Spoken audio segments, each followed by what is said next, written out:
All right, we should be bringing audio up here in a moment. Okay. It might need, yes, Might need a okay. second. Oh, I see, see I it. see the things now, and it may Yeah. take a minute for it to sync up. Right, and there'll be a delay too. Yep, that's what I mean with the delay. It'll be a hot minute for that delay to catch up.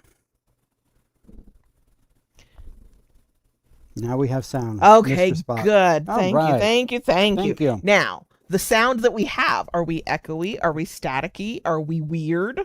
That was why you weren't getting any sound when you were trying to listen, wasn't it? Nope, sound good.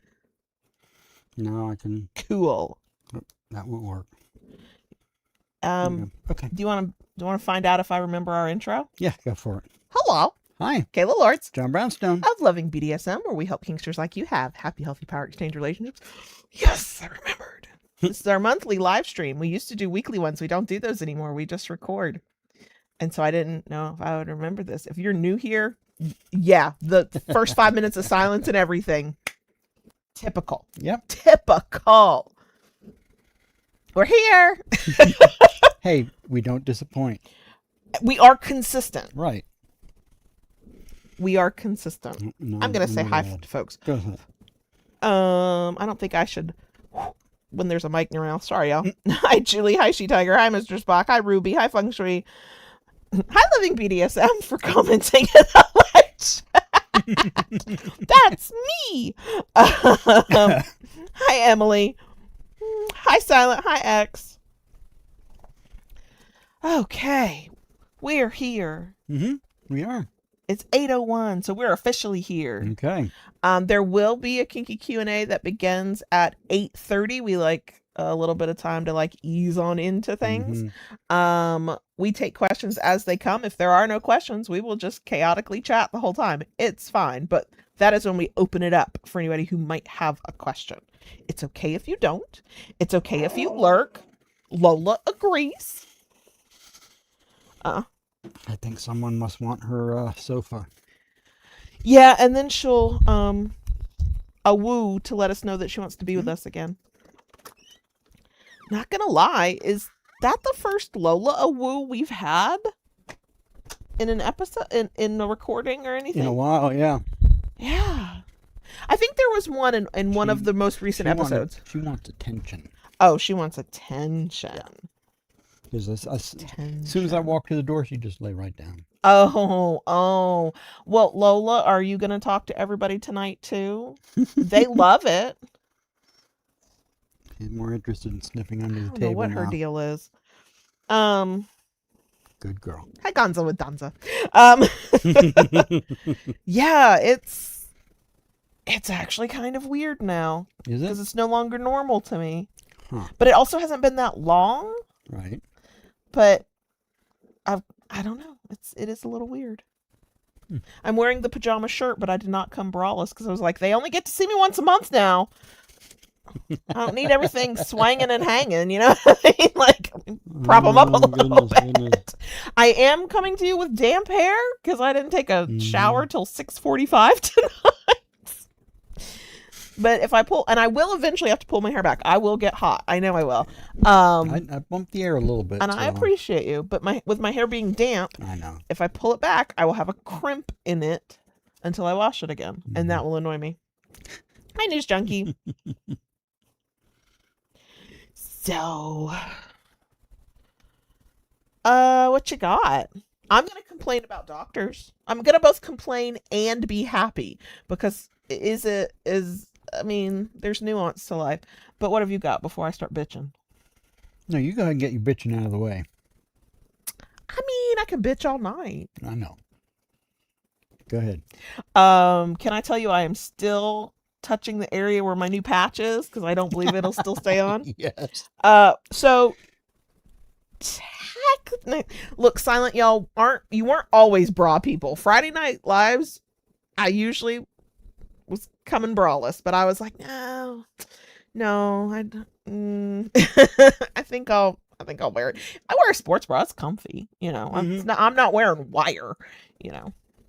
I actually purchased my first bit of boob tape recently. Yeah. I have not used it You yet. still haven't tried it?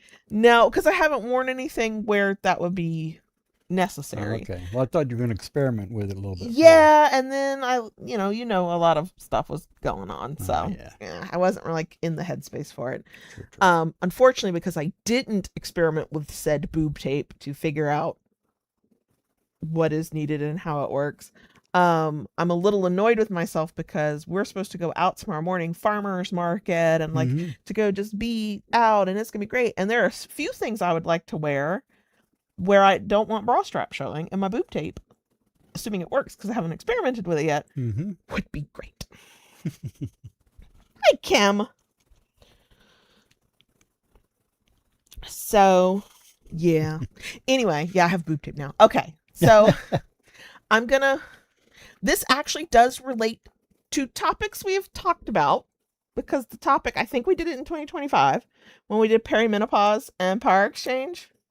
It's the bane of my existence. It is my reality. It's a lot of people's reality. I know I'm not alone. I went to a new doctor this week. You did? And I went to a new doctor in the same practice because it's very easy if you want to shift between doctors if you're unhappy. They don't ask questions. They don't want a reason why. They're just like, oh, you want to see somebody different? Sure. And I did. And she's working with me on my meds, which I appreciate, but she also pissed me off. So I now do the patch for estrogen instead of the pill. And I just put it on for the first time yesterday. And I don't feel anything. It is not a sensory issue at all. But the problem is because I don't feel anything, I don't trust that it's still there. You wear it for a solid week. You change it out every week. It's got to be in a slightly different location every time. I'm on an extremely low dose because she said that it could be that the issues I'm experiencing are because I have too much estrogen and I need a little less. So, okay. The vibe was not, it was different from the other lady who I did not vibe with at all. And it didn't start out well, but I think she was using her professional voice. I think she was using her, oh, I think this is a patient who Googles everything. And I don't know them. And there was this tone she used. I did not like it. And I don't think my face hid that. But then when we got to where she was like doing the physical exam or whatever, then she sounded more authentic. So maybe she was nervous too. I don't know. Oh, Lola, please don't play around the cords. Why are you antagonizing Lola? Let her. She needs to get. If she doesn't get it out of her system. I know, but maybe further away from the tripod. That's why I'm trying to keep her over here. See? Anyway, sorry, I got distracted by JB and the dog, who are playing. Lola is playing so hard, which means she will collapse into a nap in about 10 minutes. Because she's like, I only got 5 minutes of this in me a day, and then I need a nap. Same girl. Same. Anyway, in questions about the shortage of estrogen patches, I had heard about shortages of estrogen patches too. She never mentioned a shortage that I needed to worry about, and my local pharmacy had filled the prescription within 20 minutes of leaving the office. So maybe it's regional. Maybe my dose is such that is not, there's not a shortage of those. I don't know. She literally never mentioned it. She did tell me multiple times that although we were treating my perimenopausal symptoms, I was not in perimenopause. She assured me I was not in menopause. I'm like, well, we don't actually know that because she was looking at year-old blood work. I got blood work done, so we'll find out. But yeah, she just kept telling me I wasn't in perimenopause. I know I bitched about this several weeks ago. The guy at the appliance place who disagreed with literally every word that came out of my mouth while trying to sell me a washing machine. She wasn't that bad, but she was close. I said, I would like to find something more effective that doesn't require me to take so many pills if possible, because I added them all up. I take more pills than I'd like to between supplements and prescriptions. I was like, and I know the patch is an option, and I have been told that can be a more effective delivery method. She's like, yeah, for some people. okay, maybe can I find out if I'm some people? And I was like, okay, so I'm looking for something maybe that's more effective. She immediately went into, there's no such thing as a more effective for everyone. And I was like, I didn't say effective for everyone. I thought the for me was implied at the end of that sentence. But I'm just sitting there looking at her while naked while wearing paper, like, And then she goes, well, I'm looking at your blood work from a year ago. You're clearly not in perimenopause or menopause. We don't treat perimenopause. We treat the symptoms. What she was meaning is there's no diagnosis for perimenopause. There's no diagnostic test you can take. There's no blood work you can do that'll go, yep, that's perimenopause. It doesn't work that way. I know this ain't my first fucking rodeo, lady. If you would look at my records, you would see we've been talking about this for like 2 or 3 years now. I know, but I didn't say all that because I was naked while wearing paper. Okay, it's vulnerable. But I think my face said it because she did at one point, her body tightened up, like there was tension, and I was like, oh, I think I'm glaring at her. I'm going to try to stop glaring at her because she's not questioning the medication. She didn't even blink. She was giving me options. She was educating me the way the other doctor never fucking did. But she was yelling at me that I was not in perimenopause, and I was so fucking confused. You can't base that on blood work because it's all based on the symptoms. Like what? Like what? If I have a bad enough symptoms that I need HRT, then by definition, am I not in perimenopause? I don't know. By the time we did all that, she put the prescriptions in, blah, blah, blah, blah, blah. She's then ready to do the physical exam. And that is when I found out I really don't like the previous doctor because anybody who's been in stirrups knows this. Scoot a little more. Scoot down a little more. No, a little more, right? She's like, you don't have a cervix or uterus. I don't have to do that. You don't have to do all that. She had to do a vaginal exam. She had to go up in there and root around, but I didn't have to be in stirrups for it. And I was like, oh, this is very comfortable. It literally took her 30 seconds, if that. I was like, ow. But my blood pressure had gone up so much while I was sitting there trying not to glare at her for telling me somehow I was not in perimenopause that I'd broken out into a full body sweat, like Florida heat sweat. And so she's about to touch me and I'm just apologizing. I'm like, it's not a hot flash. I don't think it's a hot flash, but I am soaked. I am so sorry. I promise I took a shower. And that is the moment she slipped to, I think, be more realistic. She said, girl, what are you worried about? And I'm like, where's this bitch been this whole 20 minutes we're talking? That girl I can vibe with. Right. Maybe my resting bitch face intimidated her. I don't know. I know better. You do have a strong one. and when I think you're being a dumbass, it probably does get stronger. Because I don't think there's much difference between my, like, I'm just existing face. I'm not, like, performing for anybody. I'm not smiling because I'm supposed to somehow fucking smile. And my, what the fuck is wrong with you? I think they're about the same. I don't go in there and go, well, I Googled. I don't do that because I know there's doctors who are sensitive to that and they automatically assume you're going to tell them some crazy shit.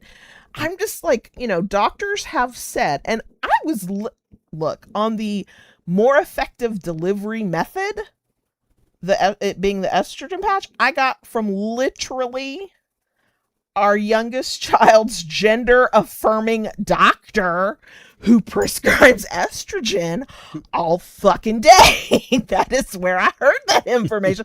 I didn't say that, but I didn't come in with, well, Google says, or ChatGPT. I don't use that stuff, so I don't know. But we're experimenting with medications. No.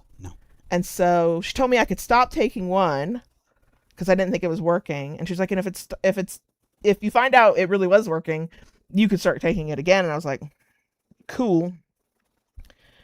But yeah, it was weird. It's like, she's just over and over saying, but you're not in perimenopause. And I'm like, I'm not a doctor. I'm not going to pretend to be a doctor. She is the one who is educated. I get that. She is the professional. I tend to trust medical professionals unless they prove to be dumbasses. But I'm just like, that goes against things I've read at like menopause websites, not like salesy menopause, like association of kind of thing, and doctors that are trustworthy, and like what are we talking about? Why are you telling me I'm not in perimenopause? I was very annoyed. Anyway, that was me bitching. Silent asked if I've considered going through MIDI. I have thought about going through MIDI, or even other telehealth options. Mostly I don't, because all of this is integrated into one system, because it's the doctor's office. The doctors we see, most of them are all working for the same like place, and so all of the records are there, and you get easy referrals, and it's just easy. And also, this is the dumbest reason. I know this is a dumb reason. I don't want to have to tell my primary care, yeah, I stopped seeing them over there. I'm doing telehealth now. Here's my list of meds. I don't know why I don't want to tell her that. I don't want to tell her that. I do think I confuse her sometimes. Sometimes I amuse her, our doctor, our primary care, and I think sometimes she finds me very confusing. And I'm just like, I want it to get to a point where the only thing I care about is getting my prescriptions refilled, right? And going for a well woman visit that takes 5 minutes. If that's all I need to see a doctor for once, maybe twice a year, I'm fine. This vibe is better than the previous doctor. The previous doctor made me think I was losing my mind. I was very frustrated. This one is better, but whatever.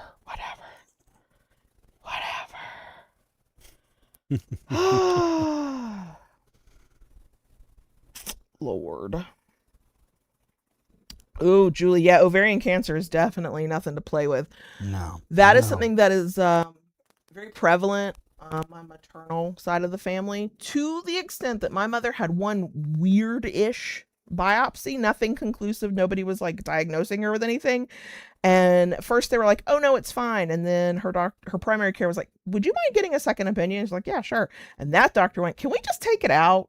Your ovaries are a ticking time bomb, and it's not like you're using them now. So my mom's about to have a full hysterectomy. And I was like, has anybody at all talked to you about HRT at any point in any of this? And she's like, not really. I'm like, okay. I know it's not for everybody. Not everybody needs it. Not everyone can have it. Like, there's all of that. But I'm like, lady, they're about to take the plumbing out. Like, is anybody talking to you about this? Anyway. Yeah, the oral estrogen, I was taking like a regular pill, just swallow it down with whatever I was drinking. And it was, let me say again, the 16-year-old's gender-affirming doctor who was like, oh no, it's best done if you put it under your tongue and let it dissolve. And I was like, I've been taking this for over a year. Is that why it's not working? So then for like 6 months, that's how I did it. I didn't feel any better. I didn't feel any better. So yeah, I'm on the patch now. Who knows what it's doing, how it's going to do, any of that. Another update. I had my first full therapy appointment. You did. I am determined to get a gold star and A+/win therapy. I don't know what that quite looks like yet, but I have made her chuckle a couple of times. One session, I've also made her make that worried face a couple of times, and also a few really sad for me faces. I was like, don't respond to the facial expression. Don't respond. She also did say like she let me do most talking. It's early days in therapy. That I'm not surprised by that.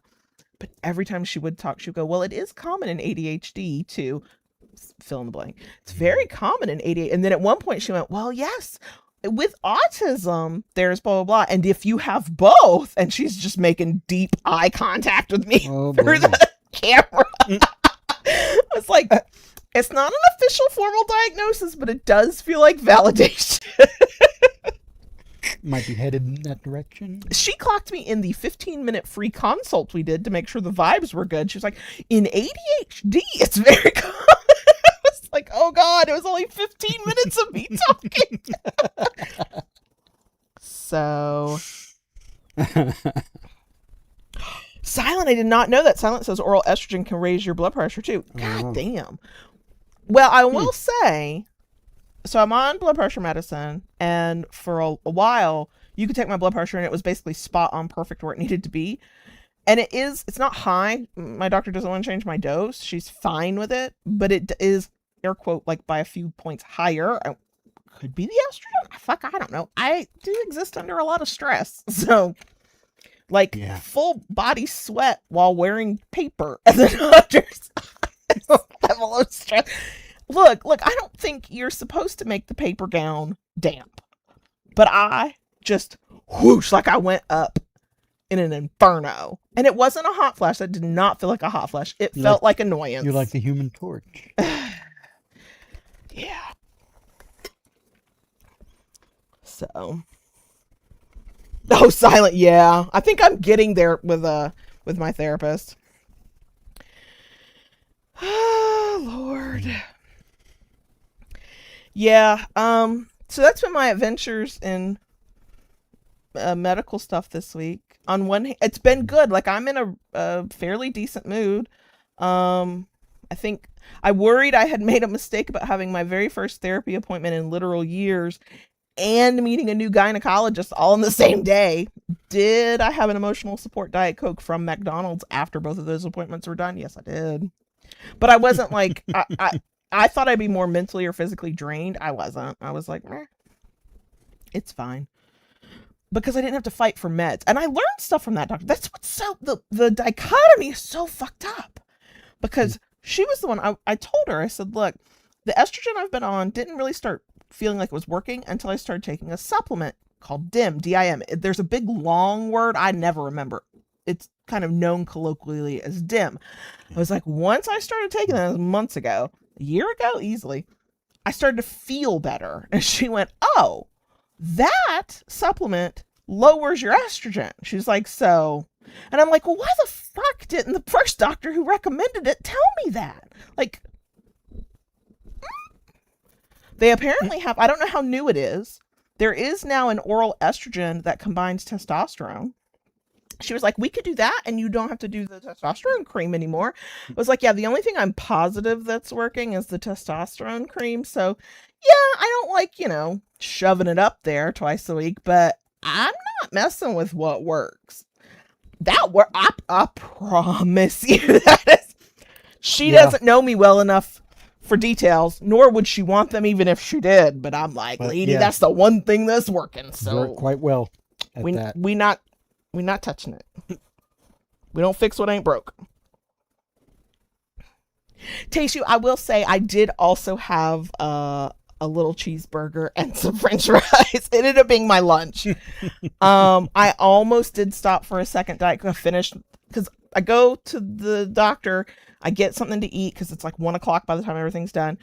And then I had a million errands to run. So by the time I was done with my errands or close to, I had finished that first Diet Coke. I did almost stop and get a second Diet Coke. That's all right. I almost had to get her a Diet Coke and a coffee this morning. Because he talked me in to go into the sawmill with the chatty, definitely polar opposite politically than us sawmill owner. JB's gone to the sawmill and been stuck there an hour and a half because they were talking. And I was like, most of the time, he's a very pleasant man to talk to. If you're not talking about politics, he's not an awful human being. No. Yes. He's actually quite smart. He's quite intelligent. He's brilliant at business. Like, he's a pilot. Yeah. He's got the sawmill business. Mm-hmm. Prior to that, he had other businesses. He's very savvy. Him and his dad raised orchids. Yep. Yeah. So, I mean, if I didn't know what his politics were. Yeah. He does talk about that less these days as everything's going to hell in a handbasket. Yeah. But so JB's saying, well, I gotta go to the sawmill, but if you came with me, because I needed to go pick up a prescription today. He was like, if you come with me to the sawmill, we can get a iced coffee when we're done and then go pick up your prescription because my prescription's like across fucking town. I was like, he's like, come on, it could be a good coffee. It could be a big coffee. I'm like, yeah, okay. I was like, if it's, I know. I was like, if it's bad, I might also need a Diet Coke in the other hand. He was not chatty. He was too fucking busy because, was it a breaker? They had no electricity in the place where they cut wood, and they blew a breaker. Yeah, and the wood, like the shed where the wood was dark. Yeah. They had no electricity to it. He was very busy. He was a little stressed, so he didn't want to chat. However, that meant he was not there to accept the money. His helper does not accept the money. Him or his wife accept the money. So it is 11 million degrees in Florida summer, and we're standing there and standing there. I'm just melting. So I was like, I did not know that it wasn't the extrovert chatty thing that was going to be the problem. I thought that was going to be the problem. Nope. Yeah. Well, it was kind of funny when he's, was talking about how it happened. What do you say, that one piece of equipment was what, 40 years old? Yeah. He said the thing the breaker he was replacing had old aluminum wiring, 40 years old. Yeah. I was like, damn, okay. Look, I admire using something till the wheels fall off, because that's my MO. And we picked out wood like really fucking fast. We were there on a mission. True. We knew we needed maple and cherry, and then we have budget left over, and so then we picked out a special piece of wood. Yeah. I will say, for anybody who, if you know, he had so much Purple Heart. It was beautiful. Yeah. It was so expensive. Yeah. Oh my gosh, the price. I have not actually been to the sawmill with JB in easily a couple of years. And I knew the prices were increasing because I've watched JB bring home less or need more money to get the same amount. But looking at the prices, some of those prices have doubled and tripled. Yeah. I was like, could you imagine what it must be in the big box stores? Oh, no, don't want to think about it. Don't want to think about it. Yeah. Yeah, I would. Considering where testosterone cream goes, y'all, if I broke out where the testosterone cream, I would be pissed. I've been very fortunate, knock on wood. That took a long time to start working. And quite frankly, I'm sure my stress levels, I didn't feel the effect because stress was also a problem just as much as anything else, but it's working for me. So, no, but I'd be so mad. I'd be so mad if I broke out down there. It's already, I think we might have said this before, but I'm just going to embarrass myself and say it again. We refer to it as spicy yogurt because, first of all, it's a cream, right? And there's a little tingle action. I mean, the first few times it made me nervous. I was like, is it supposed to feel like that? It's fine. It's bearable. It's not, I've had ginger stuff down there. I know what that feels like. It's not that bad. But it is, we call it spicy yogurt.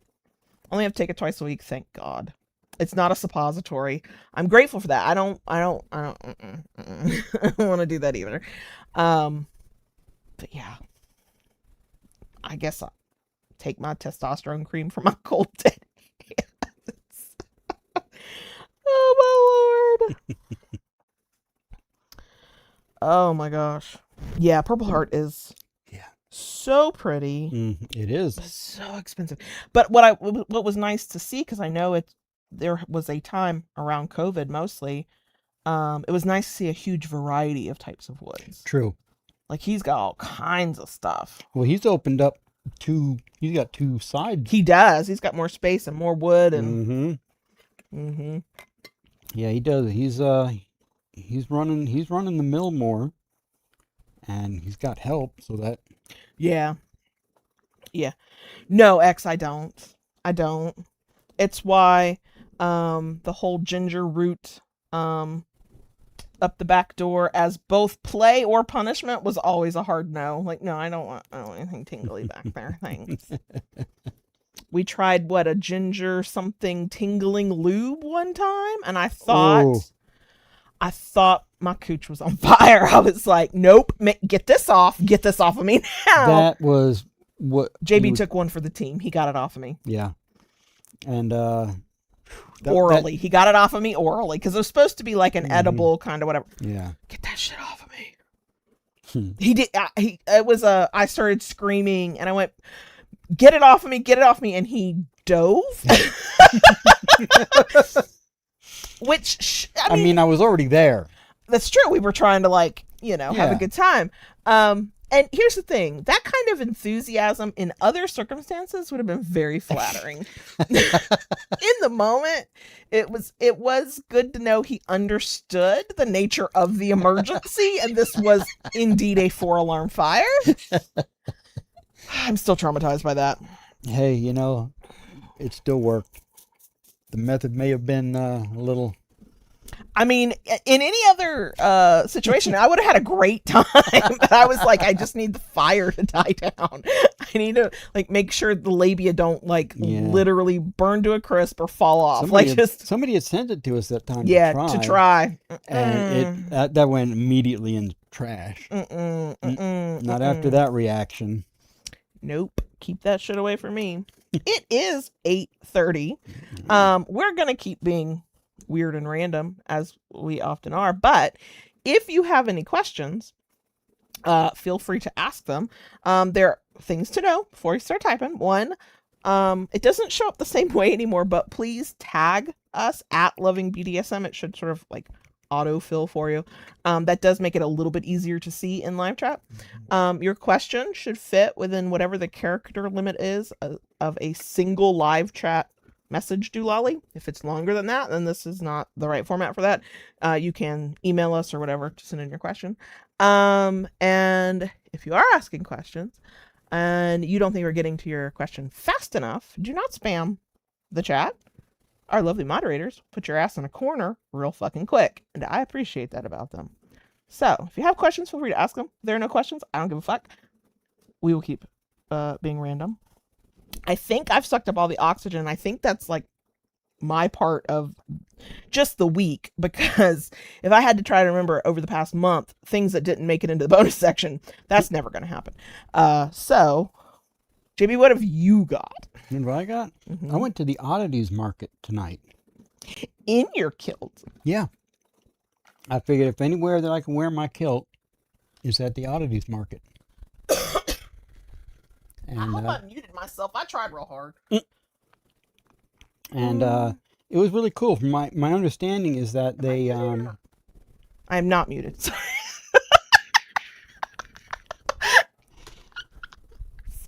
I probably coughed directly into everybody's ear because now I don't know if I was muted. Oh my God. This is not spiked. I'm stone cold sober. Y'all. My God, I'm so sorry. Are you okay now? Yeah, I was choking on my own fucking spit again, because that's what life is like. Okay, go ahead. Oh my God. So you were muted, but you were so close to me. Yeah, and I knew that. I was like, all right, that's why I usually like go way over here. Right. But I was choking too. It was too urgent. Anyway, you went to the oddities market in your sexy ass kilt. And it was really cool. I know this oddities market they have through several locations here in Florida, and I don't know if they have it anywhere else in the country, but it's really cool. It's a lot of goth type items. There was one vendor there that had horror movie casts, like the from Alien, the creature bursting out of the chest. Oh, yeah. Okay, had casts of that and all different. Yeah, you said it was kind of quiet, which now it was. It's very rainy, like big thunderstorms here tonight. It's also summer in Florida, so I'm sure in the fall and the winter, more people will be out. That is when the 16-year-old is willing to go to the oddities thing. Yeah. And that's when I'm willing to go again too. I'm not doing it in this heat. Trying to think what else. A lot of candles. Yeah. You didn't see any soap shaped as skulls or No, anything? I did not. So now tomorrow we have to go to the vanilla farmers market so I can get some more soap. Yeah. We did get a question. Ruby asked, what's Kayla's favorite coffee? I'm new to coffee and my favorite so far is flavored with peppermint. So here is how I have described coffee I like recently. To the lovely barista at a new drive-in place just up the road from us. I said I don't actually want it to taste like coffee. And today, as I was describing the coffee, we ended up going to Wawa for coffee. Mm-hmm. And I said I prefer my coffee to look Caucasian. So I don't have a favorite type. I prefer cold brew over regular iced coffee. I find no matter where I go, regular iced coffee is too bitter. Cold brew is usually smoother. I'm not a huge fan of espresso drinks because it tastes like espresso, as it should. That's not my favorite. Flavors I like in my coffee. I'll do like a peppermint. I'm good with that. But I like butter pecan. I like, which I can get from Dunkin', or I can get as a literal syrup to add at home. I love me some pumpkin spice. I'm a real basic bitch with my vanilla. I'm good with vanilla. I don't always love it, but as a safe option, that and caramel.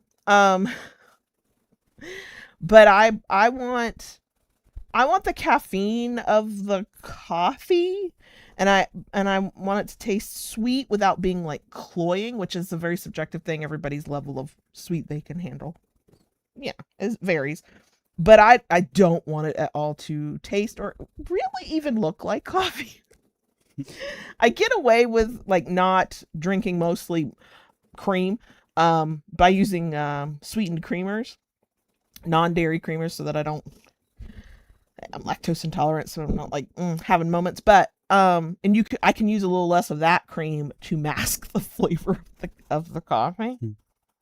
So yeah, JB, however, for flavors, has his favorite. Like you have your things you love about coffee, and we now get coffee on occasion from Bones Coffee. Yeah, I started as a Christmas present this past year. I got him a sampler pack, and now you've broadened your horizons. yeah. I've tried several of their flavors. They have some interesting flavors. Last month they were highlighting they had Star Wars. Yeah, they do themed collabs and flavors. stuff. So it's actually been a very good coffee. I've enjoyed the heck out of it. Yeah, what were the flavoredy kind? Because the sample pack I got you was the different coffees from different regions of the world, Africa and other places, Brazil, I think. I'm not sure. Yes. And so those were unflavored. That was just the coffee. But then when you picked out something for yourself, yeah, these were all flavored. One was white chocolate. yes, That's the one I just finished. It was called White Rabbit.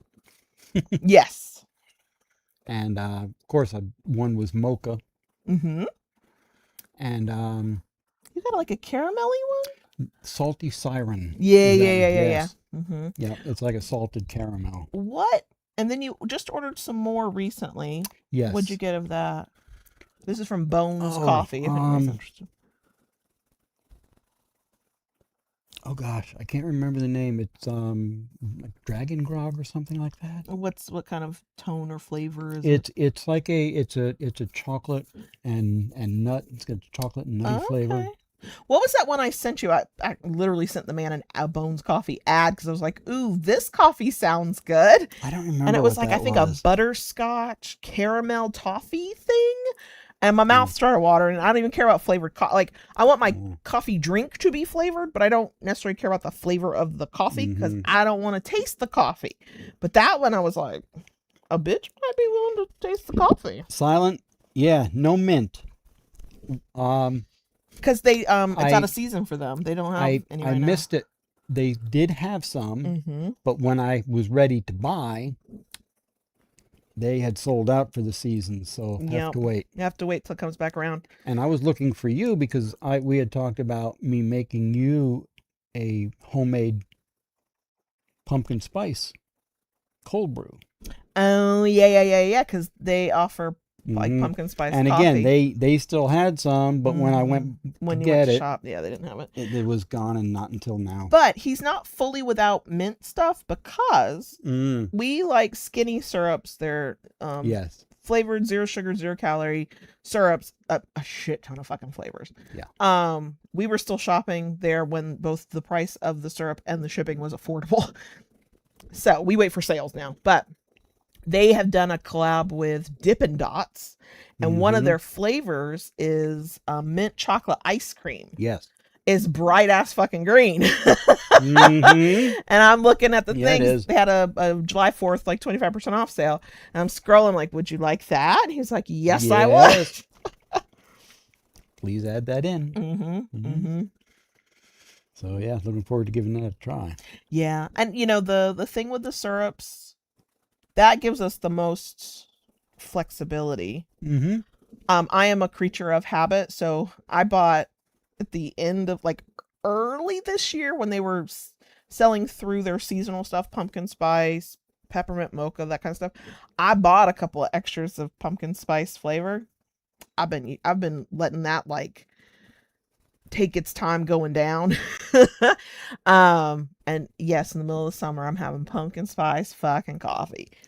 Iced coffee is delightful. But yeah, and I've even taken now to since doing with the cold foam, I make my homemade lattes. oh yes, he's using the Ninja coffee thing we were given as a Christmas present, I think. Yeah. So like it's got a little frother on one side. He's using that. He's using all the buttons and all the It's got all the different things for specialty brews, and yeah. And I'm just like, let me make my cold brew so it doesn't taste like cold brew, and I'm good. And then I do the cold. Yeah, I do the cold foam, and I even take now and put a little of the syrup, the flavored syrup. Oh yeah, I love foam making a and- flavored cold foam. Yeah, yeah. Starbucks didn't fucking invent that shit. They might want people to think they did, but they Right. did not. And the upcharges these places charge you for fucking cold foam. I'm like, no, I'll make it at home. Thanks. Right. Thanks. Yeah. Here's the problem. I'm such a creature of habit. Shocking, I know. That my coffee cup is my purple sparkly one. And I could do a cold foam, but it doesn't quite work with like the type of lid and whatever. And the idea of drinking my coffee in a cup other than the designated iced coffee cup, just so I can get cold foam, gives me pause every time. And so I haven't done it. Really? I know it sounds crazy. It's who I am. No, I ditch the cup on the weekends. I know. You're like, you have a million fucking cups. You were making hot lattes out of a little novelty cup somebody gave you, and then it cracked. Can't use that anymore. No. Now it can hold pins, or it can hold change. That's all it can do.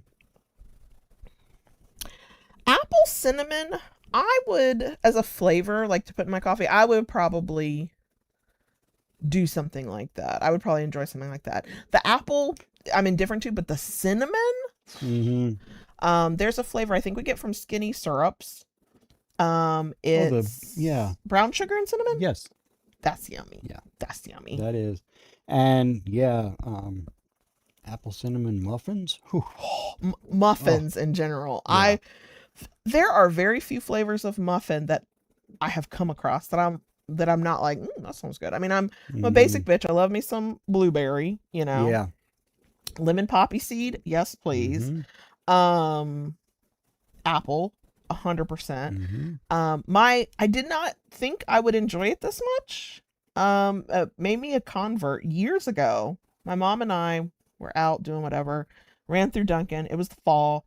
They had an orange cranberry muffin, and we got they're huge. So we get when we split it. It's the best goddamn muffin of my life.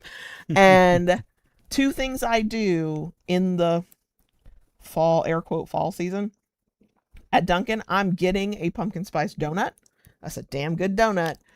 And at some point, just once, I don't do it a lot. I don't need it a lot. I'm getting, if they have it, the orange cranberry muffin. Fucking love that shit.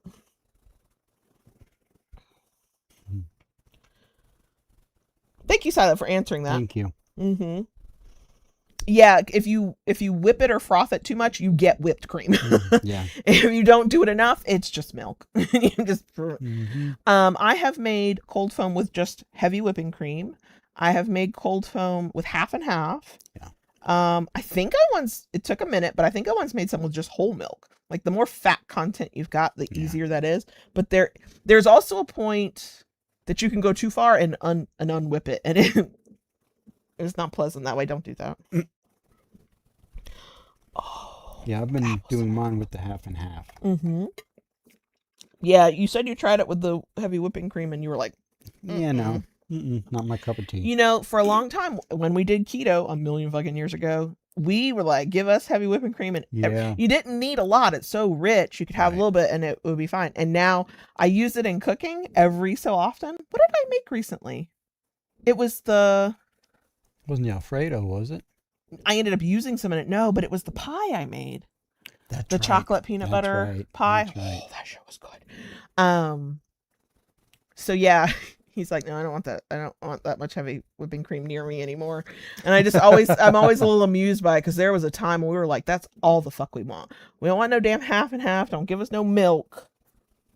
And now, too much. Yeah, every place here, regionally for sure, I'm sure, probably the fucking continent, that sells coffee has a cold foam now. Yeah. I am not a huge fan of Dunkin's cold foam. I'll do it every once in a while, but I've literally watched them squirt it out of like whipped cream cans. And I was like, you definitely don't make that fresh. Starbucks, I know, makes it fresh. Yeah. I don't know. Wawa, if they make it fresh, they charge you an extra fucking $1 for it. It better be then. I don't know if it is. I've never paid that much attention. Yeah. Dutch Bros, I've not had their cold foam yet. We've got a new to us place, Eliano's. Am I saying that right? Called, yeah. It's a drive-through coffee place. What was that one that it's not an Eliano's. We passed it today while we were driving. They're building Seven Brews. Seven Brew. And I online have Seven Brew. Mm-hmm. I've heard of them, but we have not tried them yet.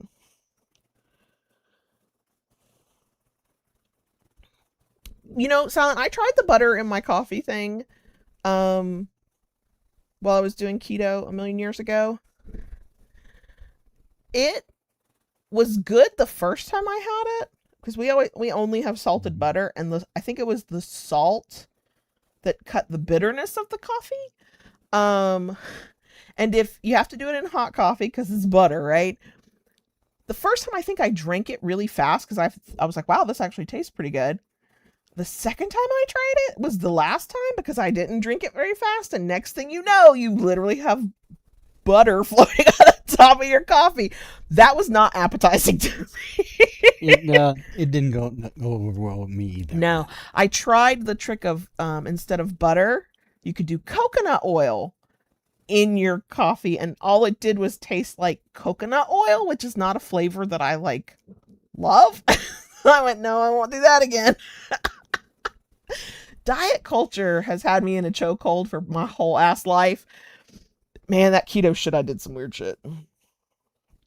Oh yeah, Silent, when we make our cold brew, that's what I do. JB does put salt in the ground. Sprinkle some salt. We weren't doing that at the time though. And it was hot coffee, and I don't hardly drink hot coffee, and the only way you could do the butter thing was hot coffee, so. Bullet coffee. Yeah, I forgot the name of it. Thank you. Right. Yeah. Yeah. Yeah. Keto worked for a couple of years, and then it just didn't. As I was entering perimenopause, come to find out. I actually, when keto stopped working for about a minute, I tried carnivore. Yeah. First of all, it's an expensive diet. You're technically not eating as much. But you're eating the most expensive things. You're eating typically red meat. Yeah. Real butter, which is very expensive. If you're lucky, maybe eggs. You're not pure carnivore if you eat eggs, but whatever. But it did not last very long. I don't think I lasted more than a couple weeks max, if that. And I knew it was not for me when it made me dislike eating steak, which is one of my few and favorite true indulgences. Like a good fucking steak. I might eat 2 a year. Fucking highlight of my life when it happens. And I was like, ew, I don't want a ribeye. Like, what is happening to me? And then it did just make me feel like yuck after a while. And once I realized I wasn't doing that, I'm glad I didn't. That's when I was like, maybe I should change my relationship with food. Maybe that's the problem. And that is when I had my first potato in 2 years. And it was the best potato I'd ever had. Yeah. I mean, there are versions of keto that aren't awful. There's a creator on YouTube, Beatrice Caruso, I think is her last name. She does like she does a healthier version of keto where she eats a lot of fresh vegetables. She just doesn't, you're not gonna catch her eating bread. She makes, replacements, chicken replacements, cauliflower replacements, whatever. And her food, when she like does her videos and she's showing, looks delicious. She makes like an egg scramble thing, makes my mouth water every time. And it's very nutritious. It's plenty of eggs and it's tons of veggies. Like but I'm like, that's too much home fucking cooking. I need convenience foods. I need things that are like this. I need things that don't require me to stand over a stovetop every fucking meal. Like, I'm not built that way anymore. Oh, for a while, ribeyes were a little pricey, but compared to what they are now, I would call them cheap. You can go into Sam's and you could get a pack of 3 or 4 ribeyes for like $30. Yeah. Now your pack of 2 ribeyes from Sam's Club, which is our big like membership kind of place, like Costco, that's $50. They're not as good. Like it's skyrocketed. So those kinds of things are special occasion, serious date night. Not, oh, we're going to like a little diner. No, it's like, oh, we're going to a steak place. It's an anniversary. It's a big deal date night. We do 1, maybe 2 of those a year. Yeah. Yeah. The first thing when I finally went, maybe I should heal my relationship with food, was potatoes. And then it was bread, good bread. I didn't just go for cheap white bread, which, sometimes you have to eat cheap white bread. I think we got like an Italian loaf of something. We got something that was like good bread. And I just was like, and I put butter on it. I was like, how have I not had this in my life for literal years? I think the next thing after that, was all kind of in phases. I finally had sweet tea again. And I was like, why did I not keep this in my life? My first pregnancy, the child who will be 21 as of fucking Monday. What? Yeah. What? Anyway, I was dirt poor and working 60 hours a week when I was pregnant with him. And I had very little money for lunch every day. I worked in the mall. I didn't have time ever to just make lunches. And it was brain fog. It was too much. I was very pregnant. And there was a little place in the food court where if you were a mall employee, you got free refills on your drink all day long while you were working. And things were cheap then. This was 21 fucking years ago. I could get an order of cheese fries and a 32-ounce sweet tea. My lunch would cost me $3. And then I'd come back when I would like go, I'm taking a break. Because I was in management, so I had freedom. I was like, I'm taking a break, and I'd run down the food court and I'd get another sweet tea. I mean, I think my blood was mostly sweet tea by the time that child came into the world. This was before I discovered my love and obsession with Diet Coke. Once I discovered that, then it would have been Diet Coke all the way. I think with the youngest, it was probably Diet Coke by then. Yeah. So, anyway, Orthea asked, how was your birthday? It was wonderful. I got to put my feet up all day. Most of the weekend. Actually, yeah. And I was taken out for an amazing dinner. And a cake that was, Publix cakes, man. If you got a Publix grocery store near you, get you a damn cake. I don't shop from them because they're a very high price grocery store. And it's a good grocery store, but those prices do not justify even the goodness of it. But that fucking bakery. But the bakery is spot on. So good. So good. Yeah. The oldest cake will be coming from Publix as well. Yeah. No, it was very, very nice. I know you had to sit back and let me panic a little bit because one of your birthday presents Yeah. got lost in the mail. It didn't get lost, actually. It got misdelivered. Mm-hmm. And post office says you cannot seek out help for a lost package until it's been 24 hours since it's been scanned, because apparently, technically, they can scan it up to 24 hours before they literally bring it to you. I think that's something that they use in only rare circumstances, but I still was stuck with it because that was the first question they asked. It's like, when, they're looking at your tracking, they're not even going to touch it if it's not been 24 hours. Come to find out, somehow, where I ordered his present from somehow did not have the house number for our address. And so our mail carrier, we have a regular and then a regular-ish who fills in for our regular. Mm-hmm. That person's comes more often now as the stand-in. One of them tried to remember based on my name where I lived, delivered it somewhere, not one of our neighbors. And even if it had been a neighbor, there was no actual house number on it. So they might, if they didn't know my name, they would not have known. And I didn't get to reach out to them until Friday afternoon.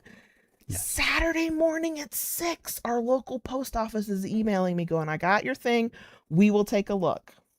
And they found his birthday was Sunday. Saturday midday, we are at the grand opening of the Tractor Supply store, having a good old time. Yes, and I get this voicemail from this lovely human at our local post office who said, we figured it out. We found it. We've redelivered it.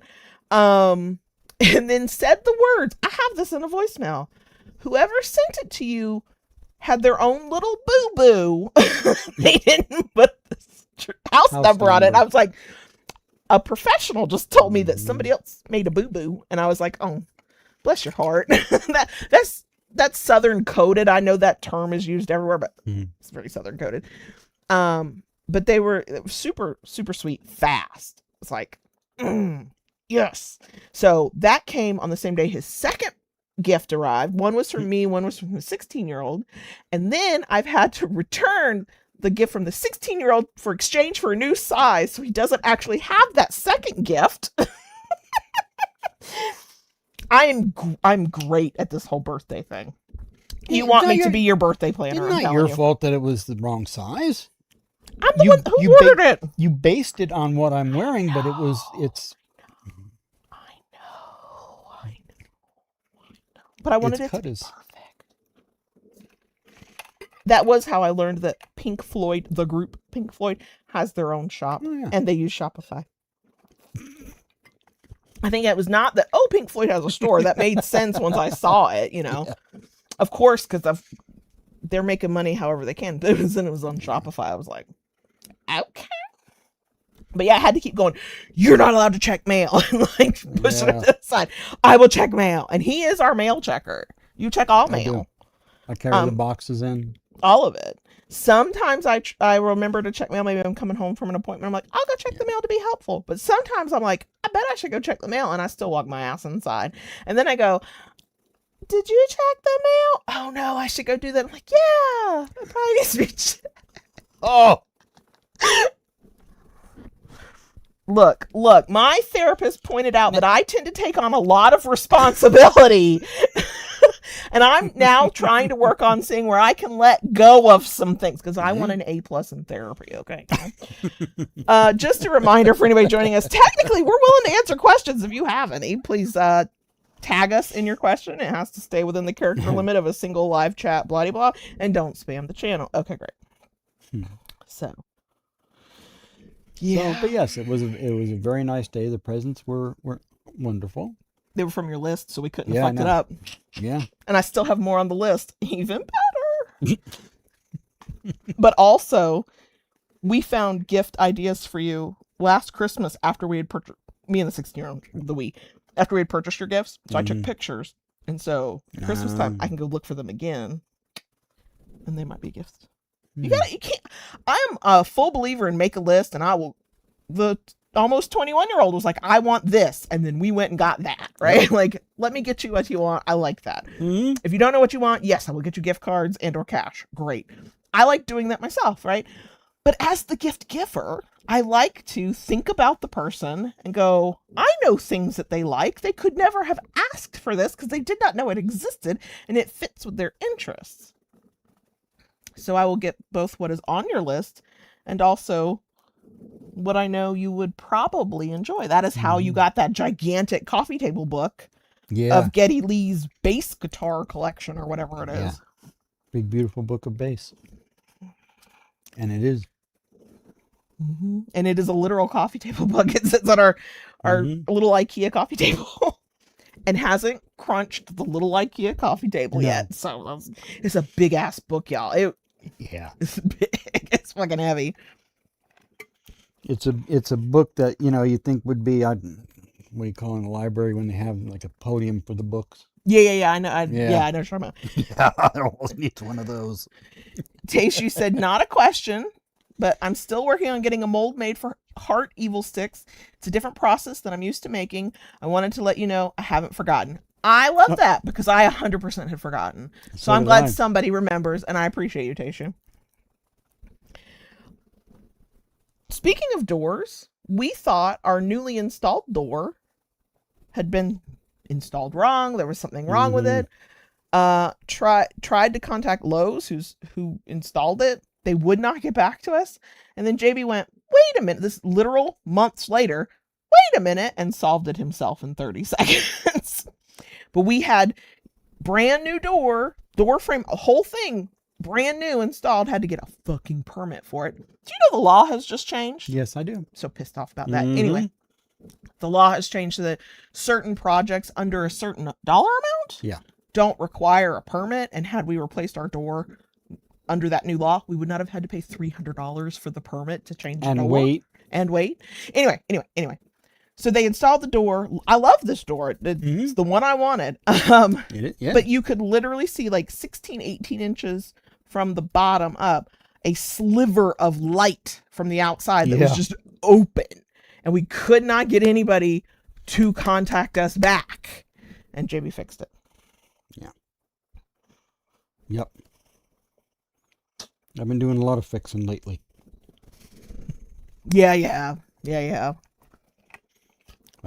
And Julie, no, I do not play. Julie asked if I play bass. I do not.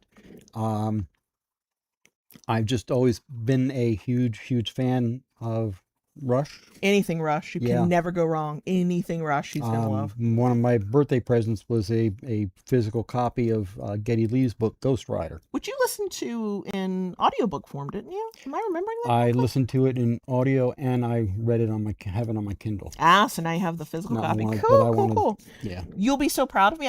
I couldn't tell you before I gave it to you, and then I forgot after. You want to know where I bought it from? Through bookshop.org.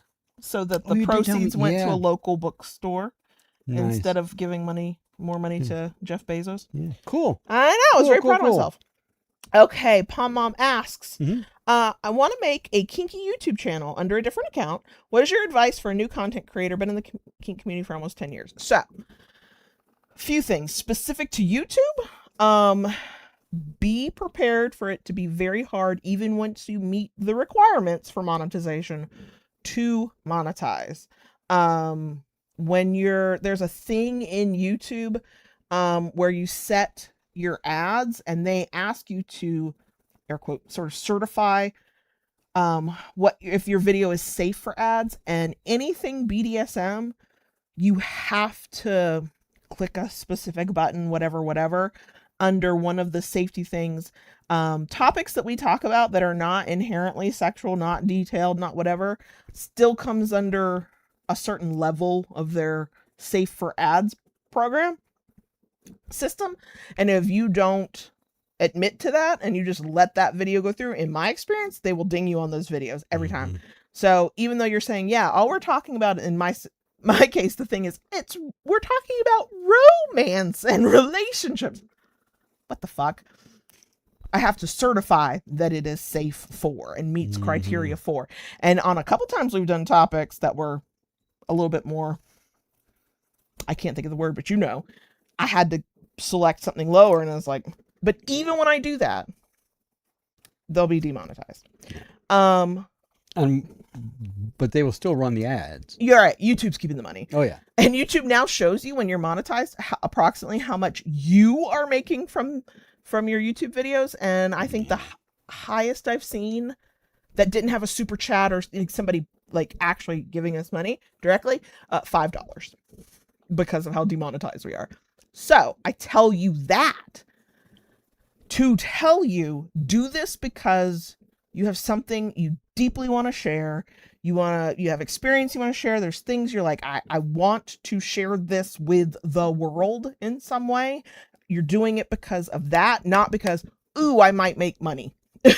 Because kink content creators, sex content creators, even when we're not even quite PG-13, right? It is very hard to make money. Most creators will actually make money through their merch shop or their Patreon or some outside thing. So make sure that's what you're doing it for, because there's just something you want to create. Be prepared. Go ahead. There's a lot of longtime creators on YouTube who at one time did make some good money. Sure, until YouTube cracked down. Until YouTube stopped, yeah. Right. Realize you will probably be talking to yourself for a while, and that is okay. If you're going to create this account under a new account for this, create the social media for that so that you can then cross promote it so you can be found in other ways.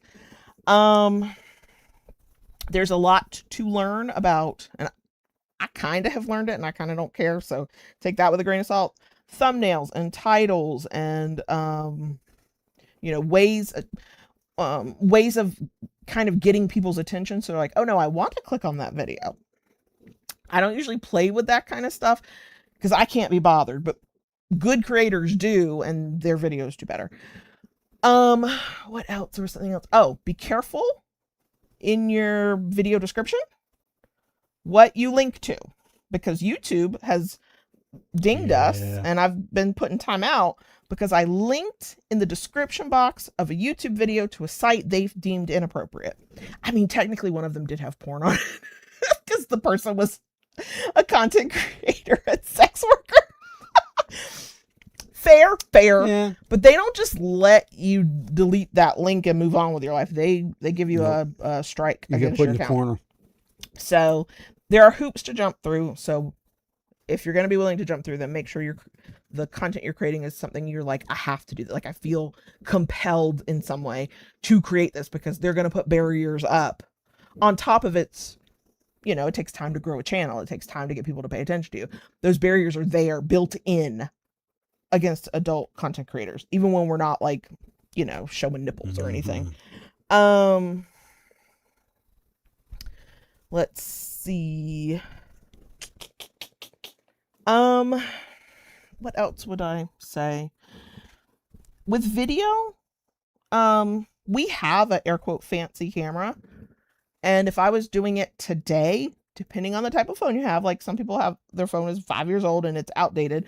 Mine is almost 5 years old, but I purposely picked the iPhone because that's what I use. Samsung or Android or whatever is fine too. The built-in cameras on your phone, if it's a new-ish phone, are usually pretty good. Are good. They're good for YouTube content. So if you already have a phone with a decent camera in it, or it's just a newish phone and it's got a camera in it, you don't need to buy fancy equipment. Lighting and audio are your two biggest things. And quite frankly, they are our two biggest problems that we fight against all the time. Yeah. So with a phone, it's very easy to get a cheapy little lavalier mic that just connects to your phone. Lighting, you can buy lights off of Amazon or wherever, like video lights. They're easy to find, but you can also do stuff with warehouse lighting from Home Depot. There are videos that will tell you how to do a lighting setup for videos on the cheap. So if you don't have a big budget, do that. But lighting does make a difference. It is the bane of my existence, that and audio. And if you do it from your phone, great. There are video editing apps that can be free or minimal cost that you can use from your phone, if you choose to go that way. Yeah. And know that whenever you start, it's going to be rough. It's not going to be polished yet. It's not, unless you've got experience in other genres, I guess I would say, under other industries of creating content. You know, if you have that, then that skill is transferable. But if you're just like starting from, you've never done this before, you're going to feel awkward. It's going to be weird.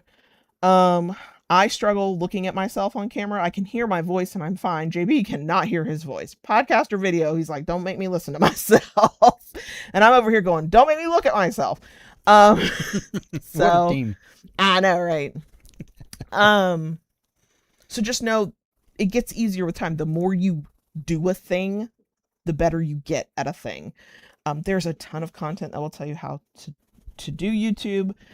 You know, find a creator or find a channel or whatever that you trust if you haven't already, and try their tricks and whatever. But yeah, you have to be bad at something before you get good at it. And that's just the process.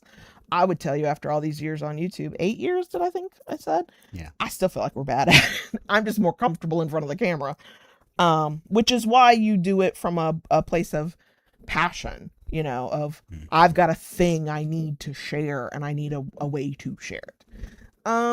For promotion, anything that will let you take your YouTube video, and create vertical short form content, that's shorts, reels, TikToks, that's great, because then you get little clips and you can share on social media to promote yourself.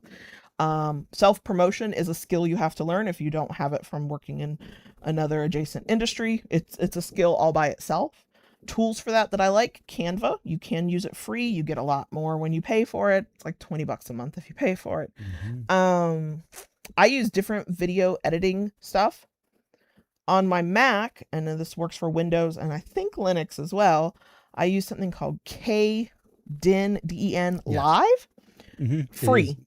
Yes. It's the best computer video editing thing I've ever used. It's that especially that I didn't have to pay for. And a companion to that for photos is GIMP, GIMP. If you want something Photoshop-like. Yep. That too is free. On my phone, I use, I will tell you, I use CapCut because I like to make funny meme-like reels, but for actual video editing, I use an app called Shot, SHOT. I have found those are better for editing real shorts, TikToks. YouTube videos, I tend to use, personally, I use what's on my computer.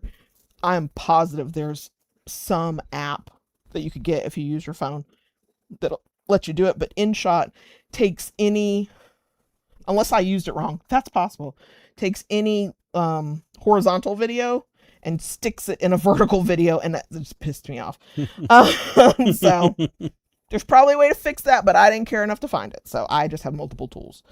So yeah, finding tools is a big part of it. So there's a lot. I could weirdly probably talk about this for like a couple of hours. I won't, but that's my very scattered advice. But be prepared for there to be hoops to jump through. Yeah. To potentially even be found, let alone monetized. YouTube has changed their monetization rules over the years. When we got monetized, what was required was a certain number of followers. I think it was at the time, I don't know what it is now. I want to say it was 1,000 followers and 4,000 watch hours, watch minutes, watch something, or that was flipped. I can't remember. So if you do eventually want to monetize, go look up what is required now. Now I do know too, I saw for baby channels, new channels, you have to do so many shorts before you can do lives. Really? Okay. Yes. Okay. Yeah. I know that at one point shorts, the watch time for shorts counted towards your views for monetization. They change the rules every so often though. And we've been monetized for a hot minute, so I don't know anymore. So, yeah. I hope that's helpful, as scattered and chaotic as it was. my personal opinion on the content you create, I don't care about the topic, like your focus, that whatever you choose, you choose. One of my pet peeves about content creators, not all of them do it, the good ones definitely don't. But one of my big pet peeves is when the way they view it, the experience they have when they talk about it as if that is the only way. We know it's not. So my personal recommendation is to be clear that you are speaking from your experience, or, you know, I like to do this on, I do this for the Kinkeries social media. I go, your mileage may vary, right? Because all our experiences are subjective and unique and blah, blah, blah. That's just a personal pet peeve. I believe it might be this coming week. It might be in a future week. The episode is going to be things I'm tired of saying from online kink creators. Like, fucking stop doing that shit. Yeah. It's not a huge list. It's a couple of very specific things that I just keep fucking seeing, and I'm so annoyed. But that is one of them. This is my answer, so it is the answer. We're at that point, we're in the one true way, air quote, real way kind of territory, and I fucking hate that shit. So whatever you know, and own it, and that's your expertise, and awesome. Just, you know, if I was advising any kink creator, I'd be like, just make sure it's clear that you know that other people might have a different experience or a different viewpoint, that this is nuance, right? It's subjective. But anyway, that's also my rant. You know, if I had to start knowing what I know now, if I had to start a YouTube channel, I don't know that I would. I really don't know that I would. I know I've said this before. I don't make content that's friendly to YouTube. I don't play to the algorithms. I don't play to best practices, because if I could afford for somebody to do that kind of shit for me, make the thumbnails and do the titles and do the testing, and like, maybe, but I find it boring. It makes me not want to have the conversation, because what I care about is the conversation, but it has limited our growth on YouTube. I mean, the way they crack down on creators has also limited our growth. But I just don't want to play that game. And if, knock on wood, this does not happen, but if our channel went away tomorrow, I don't know that I'd start it back up. Not with what it takes to even vaguely get seen. I don't say that to discourage anyone else. Because the things I dislike could probably be the things that you're like, oh, this is so much fucking fun, I can't wait to do it. And unfortunately, too, the algorithm on YouTube works against you. Sometimes. Yeah. If you play into it, like, there's ways to, not necessarily clickbait. Clickbait does, unfortunately, still kind of work. But, you know, you title it right, you make an interesting thumbnail, you grab clips that are, you know, teasers enough that people are like, ooh, I wanted, you can... You know, you have a big enough following in other places that you can get them to come and watch your YouTube channel. Yeah, 100%. I've just never been willing to put the work in.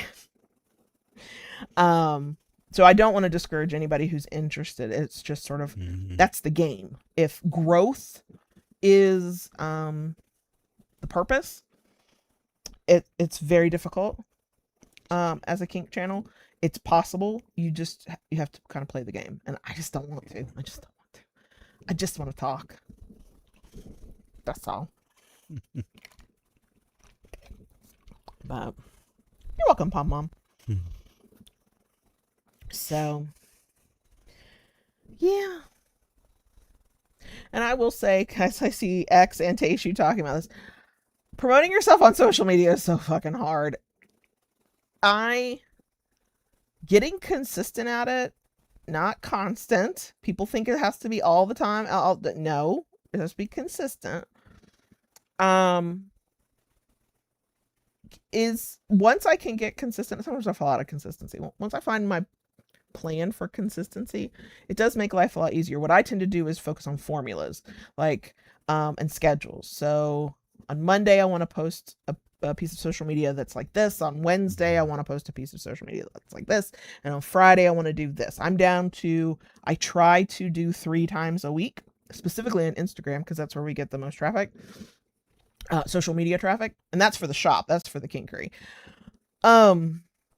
That's after we've now had years. I did daily. I did 5 days a week. I've got enough content now. I've got enough followers. I can go down to 3 days a week. The thing with social media that for me makes it very frustrating is every couple of months, what works on social media changes. Do I find out as it's changing? Never. I find out when the content on Instagram, for example, stops working and I can't get it to work for like 2-3 weeks, sometimes a month. I'm like, why are these posts that were blowing up not doing anything? And then I go look and see what's trending, and I'm like, oh, because we're doing something totally different now. So I pivoted one way and it worked until it didn't, because I think I got on the trend of doing it late. Mm-hmm. And it worked until it didn't. And now there's a new trend. And now I'm trying these new trends and they're kind of working. It's kind of like a carrot chase. Oh, for 100%. No. 100%. Social media is part of the job in that you have to, you yourself or somebody else has to put in the time and the effort and the hours. And sometimes there's just not the time and effort and hours. The only reason I feel confident-ish about Instagram is because that's my social media platform of choice. I'm constantly scrolling Instagram, so I can see eventually some of these trends coming and I see them happening. And I'm like, okay, I think I see what's going on here. And then whatever. But if you had to tell me to go do it on Twitter, couldn't do it. Don't know what to do. Facebook, fucking hate that shit. I just cross post whatever I put on Instagram to Facebook. Sometimes it works, sometimes it doesn't. I don't give a fuck. So every platform has its own like thing, and there's always a million gurus who will sell you a course or sell you some templates. I mean, if you got the money for it, go for it. But no, that is the hard. I do think the self promotion is the hardest part of any business you run for yourself. But it's an important part. Yeah. Yeah, it is. It sucks and it's so hard. It's so important. Now, if you're fortunate that word of mouth is enough, then cool. I think that's great. We get currently a lot of our sales from Google searches. Shopify gives me this great little thing, and it'll be like, this is a first time customer. This is the first day they've been on your site. They came from Google, Instagram, Facebook, wherever. And if it's not a direct, like they typed in the URL, thekinkery.com, they come from either Google or Instagram mostly. Everything else is like onesie twosies. But so my new obsession is Google and SEO. Not just Google. Like I want to be found on all the others because people are using different things. But that's my current obsession. Oh, 100% Tayshu. 100%. I think if JB had to be in charge of social media and make shit, wouldn't be happening. I told you that yesterday. I can make stuff till the cows come home and office be stocked. The shed would be filled to top to bottom, and I wouldn't know what to do with it. So yeah, we are fortunate that there's two of us. Yeah. I struggle with social media because I get a little burned out on it. Because it sucks to chase trends and to try and figure out what works today and figure out how to make it within my own comfort level of like, I don't want to be chatty Cathy on fucking camera on Instagram for the shop. I don't want to do it for loving BDSM either, quite frankly, but like, that's not what I want to do. And JB will get on camera and speak when it's important, when it matters. And that's cool. And that's the only time I'm going to ask him to do it. And a lot of the trends and a lot of the things that work are like, oh, talk to camera, blah, blah, blah. I'm like, oh, I'm not doing that. So then I got to go look at, well, what else kind of works and see if I can make it work for me. So yeah, it's,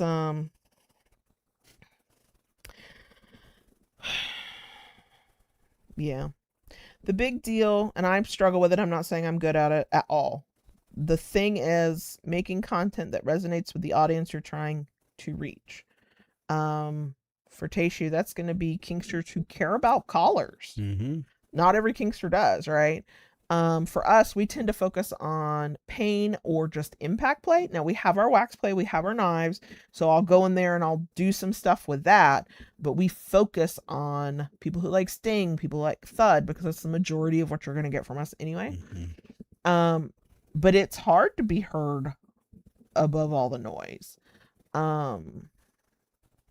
But the thing I've noticed is the times when I used to be more consistent than I am now, we could blow up the algorithm would reward us. Not immediately, never immediately. We had to be consistent for a hot damn fucking minute. And then something might get picked up a little bit. But it is lightning in a bottle. I can never predict which piece of content on specifically Instagram, because that's where I feel most. It's going to do the trick. Yeah. Nope. Can never predict it. And things that would blow up in the past, I can do a new version now. Nobody cares. It used to be if I made an evil stick, diabolical stick demo and honest reaction just said, oh, fuck, in the background every time I got smacked with one, the video would go semi-viral and I'd sell out of products. Don't work that way anymore. Not right now, anyway. Part of that's this economy, though, I think. Yeah. So, yeah.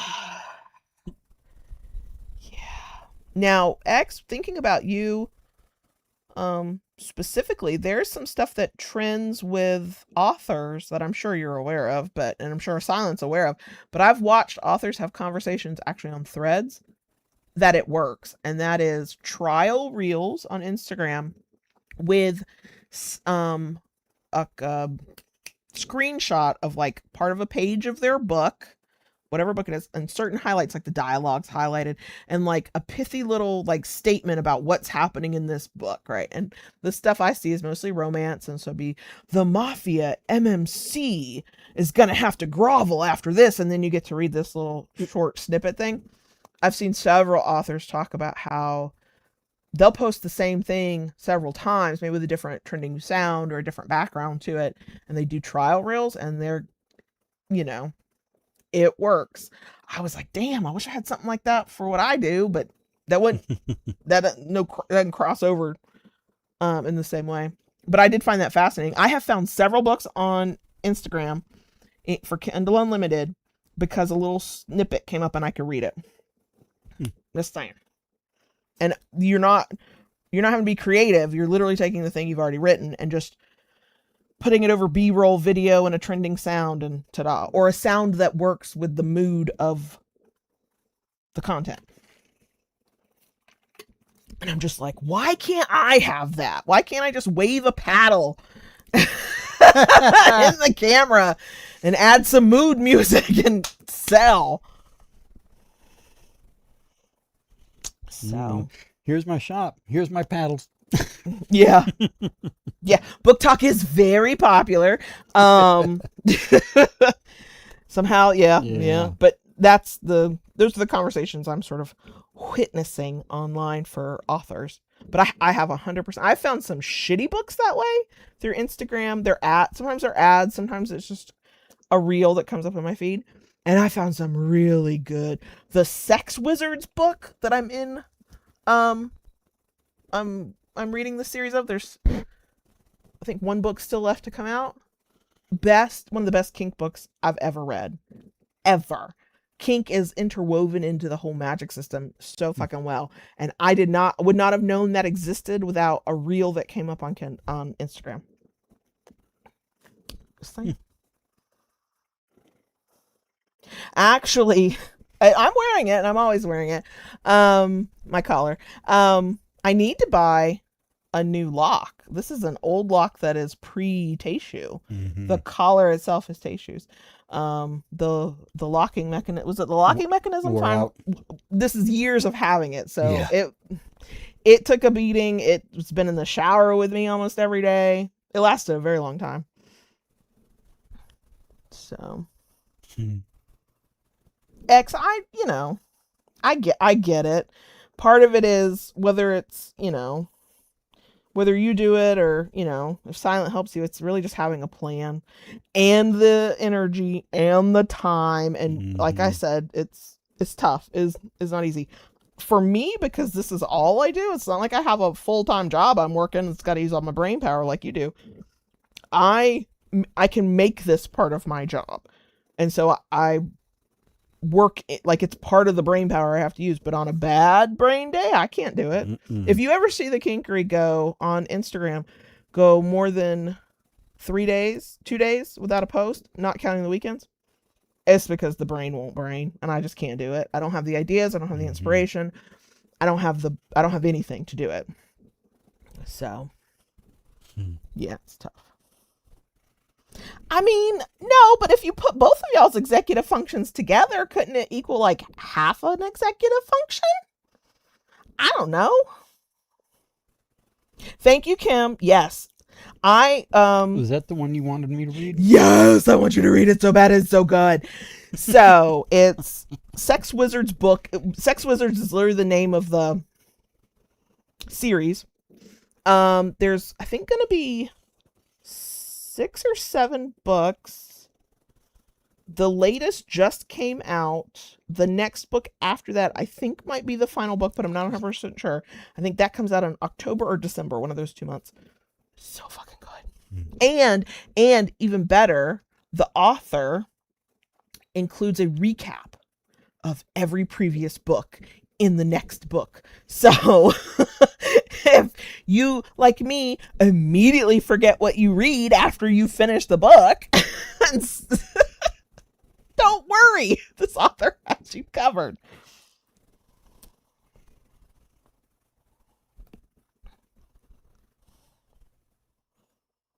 Aw, Taste You, that's sweet. I was not gonna do that. I've been waiting to like actually go order one. We'll work something out.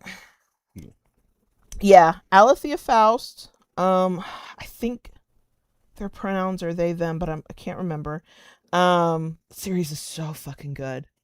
So fucking. The kink is so good, and the way the magic system was created, it makes fucking sense, and it's consistent through the whole thing. Like, oh my god, it's so good. I fucking love it so much. I love it so much. I love it so much. You know what's funny, Kim? You over there got the hiccups? I started buying the Katie Roberts Dark Olympus series and then stopped, mostly because I stopped buying books because I wasn't able to read physical books anymore. And now on Kindle Unlimited, I'm reading the precursor to that, that she wrote several years. Both. Katie uses both.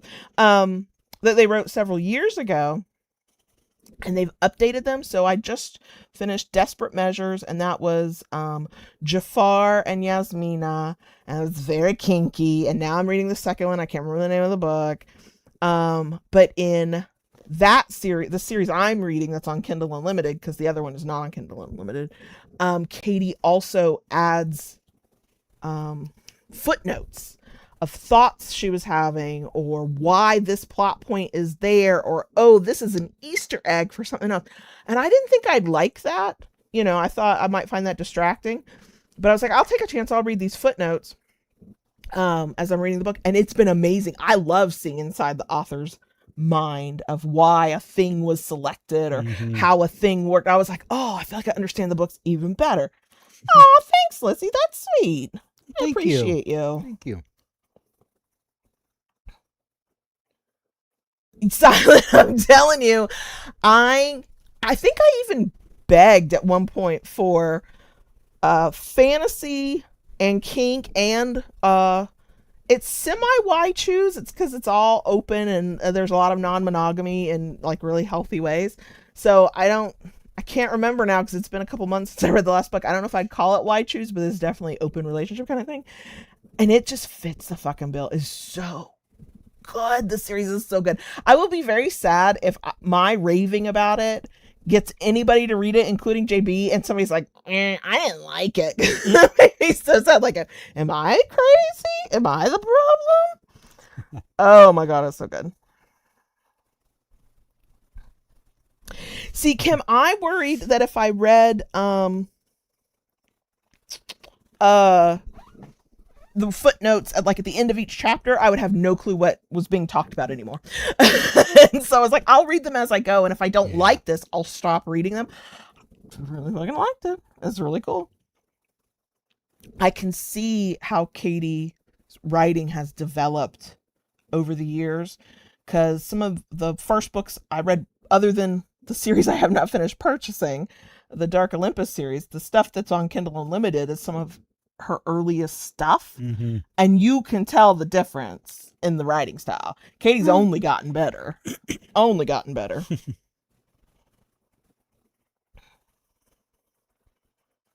So, awesome, Daisy.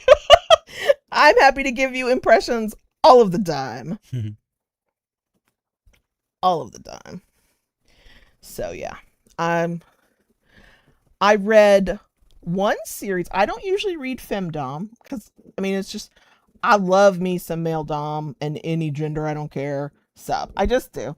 But I was like, I'll read this femdom. I found it through Instagram. MZ Rylan, RYLAN is the name of the author. My brain keeps saying Ms. Rylan. I don't know if that's how they say it, but it's M and the letter Z and then Rylan, RYLAN. And the whole thing was femdom. It's 3 men. It's dark. It's a dark romance. So if you're not into dark romance, don't do it. But there's definitely like minimum dubious consent. 3 men who are in kind of this, it's not mafia, but basically it's like that kind of vibe. It's we're leaders of blah blah blah blah. Get air quotes sold to our femdom, who is required to spend a year training them to be perfect subs. One of these 3 men is definitely submissive. One is definitely switchy. The other thinks he's just a dominant. Oh, that was good. Here's why that worked for me, because there's some shit that happens in it. I'm like, well, that's not rack, prick, or safe, sane, and consensual. The author put a note in very clearly stating, do not do this at home. This is not healthy kink dynamics. This is not a how-to guide. If you are interested, please go learn from actual kinksters. And the moment I saw that, I went, okay, I can relax into this story. If it's well written, I'm here for it. It was well written and it was hot. It was so hot. So then I'm like, oh, cool. I'll read some more femdom books. The next 2 I read were so poorly written, I had to just stop them before I got even halfway through and go, I'm not doing this. This is not well written. It's not well written. It's bad when we're sitting over breakfast on a random Tuesday and I'm trying to read while I'm eating my breakfast and JV's doing his thing at the table and I go, God damn it. He's like, what? This book sucks. I can't read it. And now I'm ranting about how poor the writing was or how poor the kink was. I was very sad. So, yeah.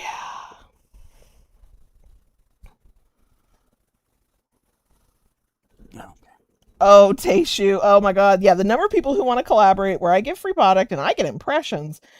Someone just offered 18,000 impressions, but has 170 followers.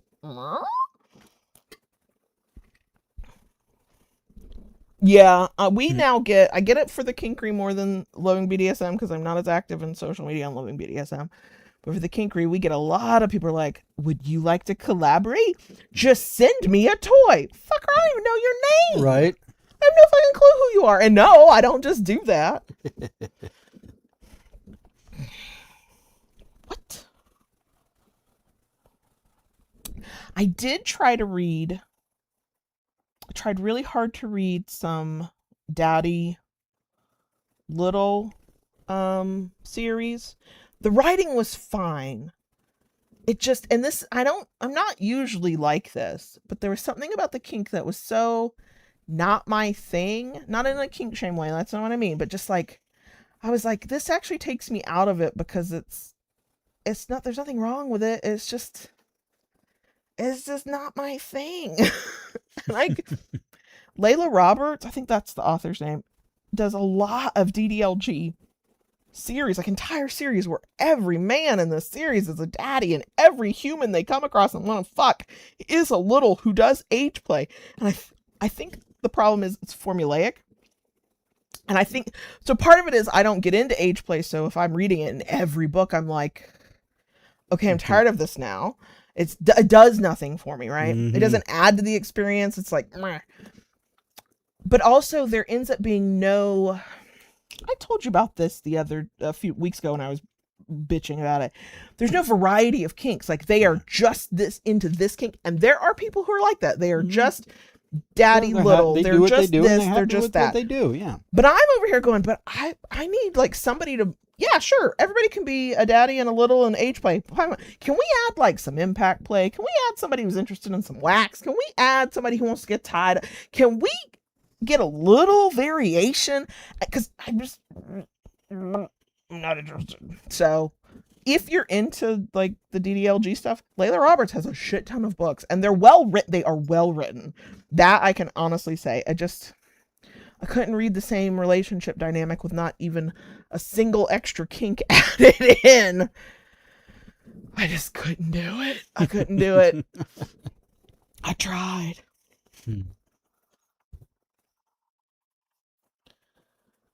Blacklight series. That does not sound familiar.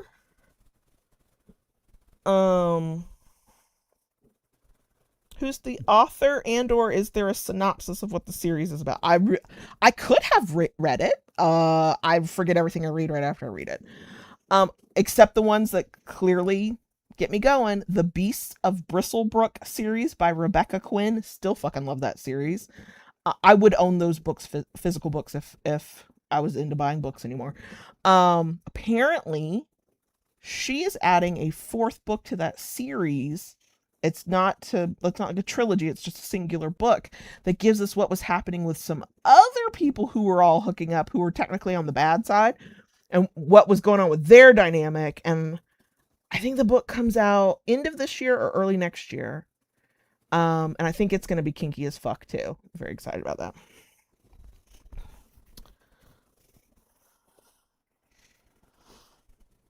I had well, he's no longer a friend. It's been a lot of years, and he was kind of a shit.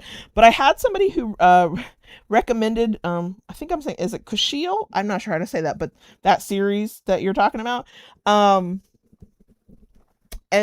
they actually gave me book 1 from their collection to read, and then they were shitty to me, like really, like we were hooking up again. We thought we were gonna like get back together and have a little fling, and then they were shitty. And then I went, I don't want to read that book because of who recommended it. I'm not saying that's a good reason to not read a book, but that is every time I see, because it's associated. Yeah, every time somebody's like, "Oh, I've read this," and I've heard it's pretty good. I don't have any opinion on it, but like that's what I've heard. I think about that guy. And I'm like, nope, I don't want to read it. That being said, I've never looked. If it's on Kindle Unlimited, I might be willing to give it a chance.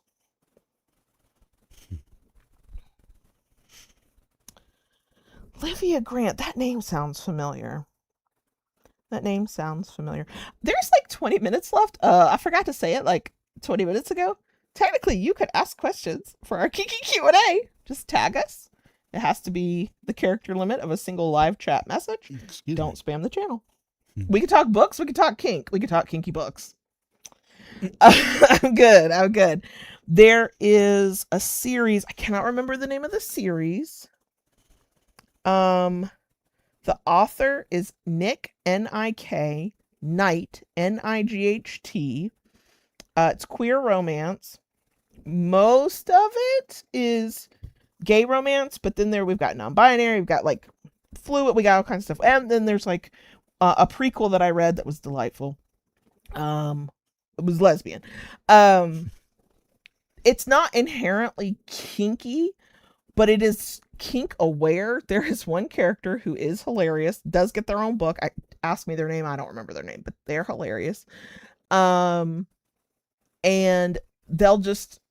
they're talking about, say, in inappropriate times in a humorous way, safe words and bondage and whatever, because they're aware, and they are a self-proclaimed slut. They will fuck anybody in all kinds of ways. And so kink was not actually like the premise of the series, but it was handled delightfully, and it was, it was nice and inclusive. And I can't remember the name of the series, but the premise is hell is another realm that humans on Earth found out about. They like, hell went, hi, we're here. And so there's all these demons, and demons have their own world and culture, and peoples and humans and the demons who look like all kinds of things and not just horned demons come together and romance and fuckery ensues. It's a very nice series. I think there's still a few books left to be published, but that author is very good too. Thank you, Silent. I only saw NIK on that series of books, so I did not realize it was Nicole. But yeah, it's a very good series. What else have I? You've been reading stuff, not kink stuff, not romance stuff. I've been deep dive into a space opera. You love a space opera. They've read and watched multiple. Yeah. Mm-hmm. I Starship? Starship, yes. The name of the series. Mm-hmm. What is our... The basis is this starship is built to go explore a region of space where they think something's going on, and the whole thing with the spaceship is it's got what they call a reconstituted mind. Okay. Somebody died and they uploaded their mind into the ship. Mm-hmm. Okay. And, they go off into space and this reconstituted mind takes care of the ship while everybody else is in stasis. Okay. And they just go from one adventure to another. And at one point it turns out that the reconstituted mind is not a reconstituted mind. What is it? I'm not going to tell you. Spoilers. Oh, okay. I'm not going to read it, but somebody might. The author's name is... I have it in my library for you. I can't see the author's name, and I don't want to open it. Yep. Let me see. Can I find it? Ah, there it is. Scott Bartlett. Mm-hmm. Bartlett. Yeah. There's the 8 books in the series. Mm-hmm. I just started the 8th book. And actually, I even got on his email list and got a prequel. Oh, nice. Okay. To the series. But they're not, rocket science. Right. It's a little bit of brain candy, right? It's brain candy, and it's enjoyable. It's a fun read. Mm-hmm. It's been a fun read. Good. I have to ask y'all a question, because I said this... first, I thought I was being unkind and judgy. And then I said it to JB and he went, what the fuck is that? So I don't think I am being this. I think this is an example of a romance author who does not know what the fuck they're writing about with kink, but I'm not sure. I don't remember the author. I don't remember the book. I do know it was a DNF. If you don't know what that means, it means do not finish. I stopped it. I sent it back through Kindle Unlimited. It was not clogging up my feed anymore. And here's why. There were some needed a stronger editor kind of situation. But they referred. This is the one. Okay. Yep. They referred to the daddy dom as a dom daddy. And at first I went, what the actual fuck? And then I went, wait, kink language changes all the time. What if that's an expression people are using and I just don't know about it? I will be the old man on the lawn yelling at clouds about it. Okay. I'm gonna be pissy if that's actually a thing that is happening. But it 100% made me shut that fucking book. Dom daddy, it doesn't even roll off the tongue. So then I said something to JB because sometimes he's more in tune with what's out there. And I'm like, have you heard this? He literally goes, what the fuck? And I was like, that's what I said. So I need to know. Is that a thing that's happening? And that's why this author might have done that? Or was this just yet another example of somebody who did not know what the fuck they were talking about? If you know, or if you have an idea, let me know. But yes, dom daddy. I will shut your fucking book. The only other word I've heard, zaddy? Oh, zaddy, that's totally a thing. Yeah. And don't ask me exactly what zaddy means, because it does kind of have a meaning, but it is also a vibe. So that one I like. Kim. Silent. I will say, Kim, I will try to keep you in mind and like let you know if I come across some good kink stuff. Dom that cuddles with the lesser Doms when they're having a bad day. Lord. I don't know. But I heard Dom Daddy and it still pisses me off. But I like to be I like to be, I like to admit that maybe there's some shit I don't know when people are saying shit. Mm-mm. And the thing is I don't love reading books that have not been well edited, where I'm editing in my head and kind of wishing I had a red pen to go with. I don't like that. But if a story is compelling enough and interesting enough, I can go along to a certain extent. There was one, I don't remember it anymore, where the premise of the story was so fucking cool. And this is recent because I had one a few months ago. This is a different one. The premise was so cool. The execution was so awful. I was like, I can't keep going with you on this one. I just can't do it. I read a series, a very dark, for somebody who's looking for if you have triggers over certain things, common things that people might be triggered by, don't read this one. The author is Harley Beck, Harleigh, Harley Beck, Beck. It's actually a high school romance, smut, graphic sex. It was just not usually my favorite. It was very graphic. There are triggers to pay attention to for sexual violence and domestic violence, lots of violence, on page stuff, not fade to black, not reference stuff, on fucking page. And there were things about the story that normally I would never have fucking read because I'm not into high school stuff, whatever. But I was like, how crazy can it get? How does she get out of this awful abuse that she is suffering? Child abuse. It's dark. It's definitely not for everybody. It was written just well enough and the story was just compelling enough that I went, this is some fucked up shit, and I'm gonna keep reading it. I don't know if I'm gonna read any more of that author's books, but dark.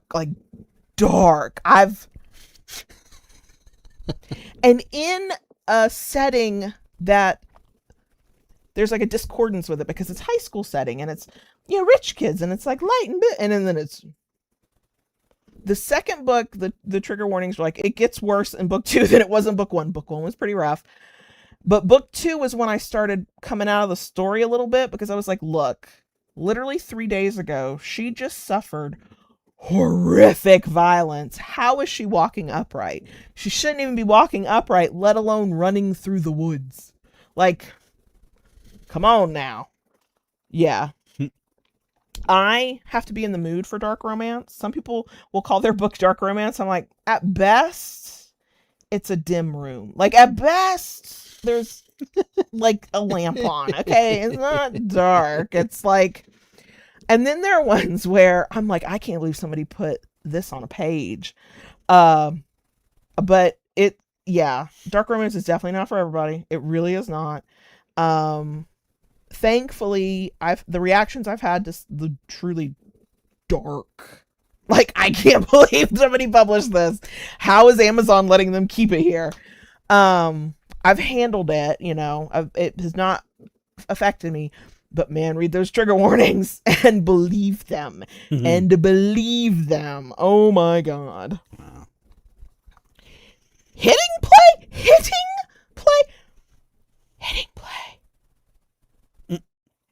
Hitting play. Oh my God. Hitting play. Wow.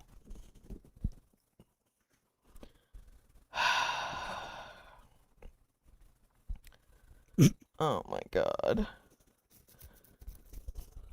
That's scary. Oh my God. Almost terms. That's a good that's a good way of describing it. Yeah, they're so close. They were so close. Hitting play instead of impact play. Oh my God. I try to be mindful that some people don't know the words, and so they kind of create their own words for what they're doing. And that makes sense if you don't know impact play is the term. And I think what people who are discovering their kinky without any of the knowledge or the finding a resource or whatever, are gonna like come up with their own language. I don't think it should be an author. I think an author should know the correct terminology, is all I'm saying.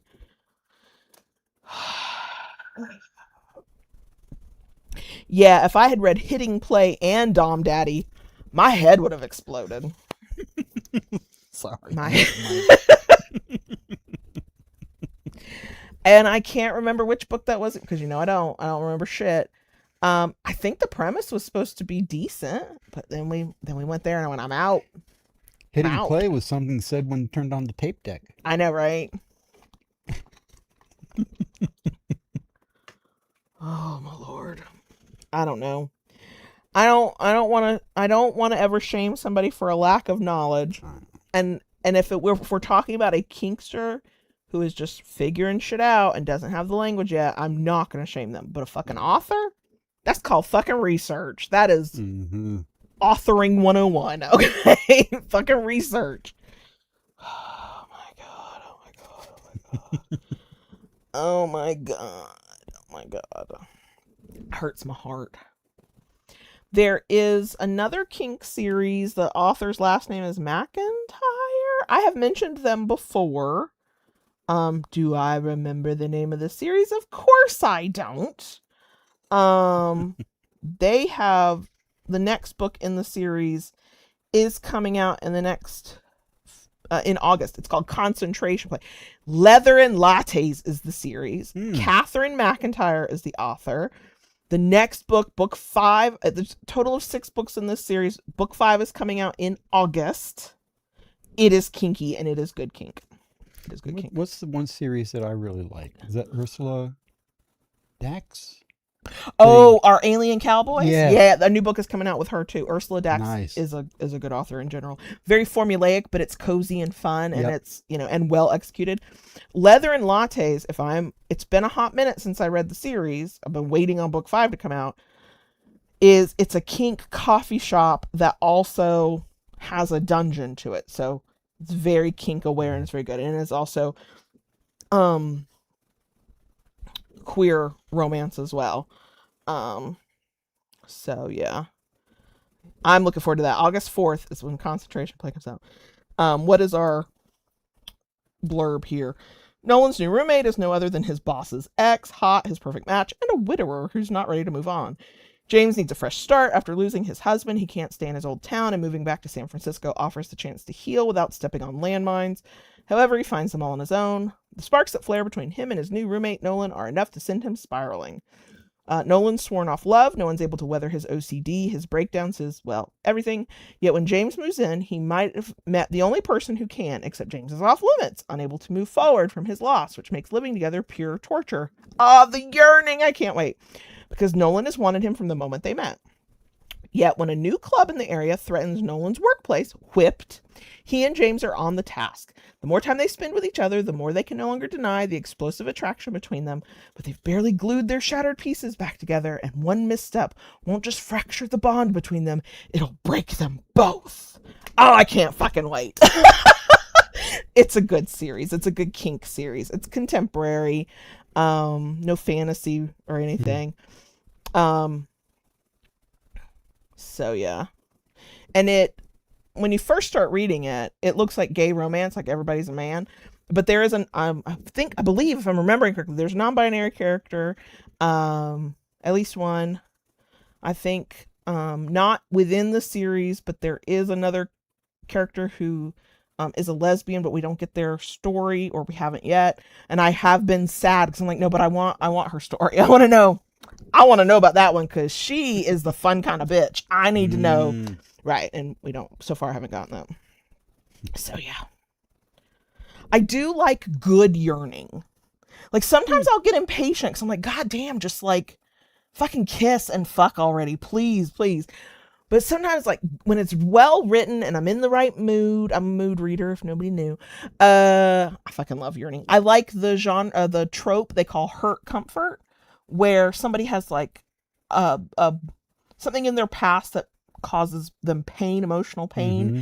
and it's woven like this is going to be woven through the story, and so you feel their, when it's well written, you feel their emotional pain with them, and I'll be crying. I'll be like, yes, that is really sad. Oh my God, I can feel it. And then they get to like learn that, you know, they can overcome that pain, and this person loves them, and they can feel like love again. And then I'm like, oh, I'm fucking here for it. Yeah. So, right, Exit is a very well written pitch. So,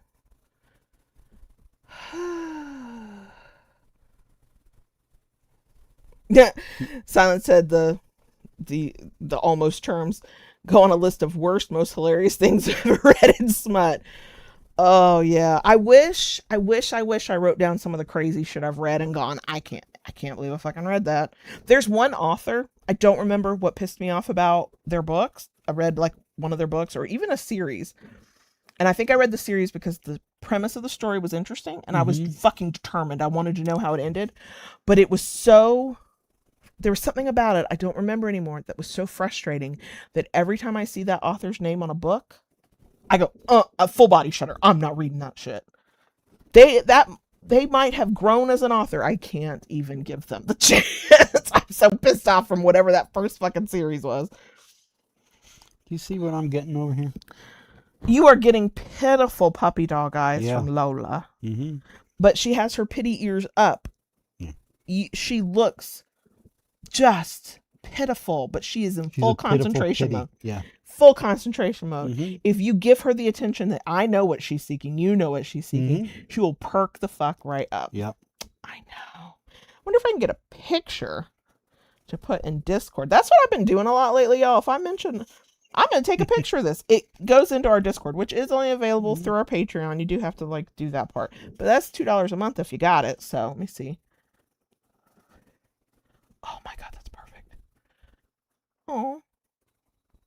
I want to see if I can get the side eye. Oh, there it is. Oh, yeah. I'll post that later. The picture I will post did come with the little groany grunt that you may or may not have heard.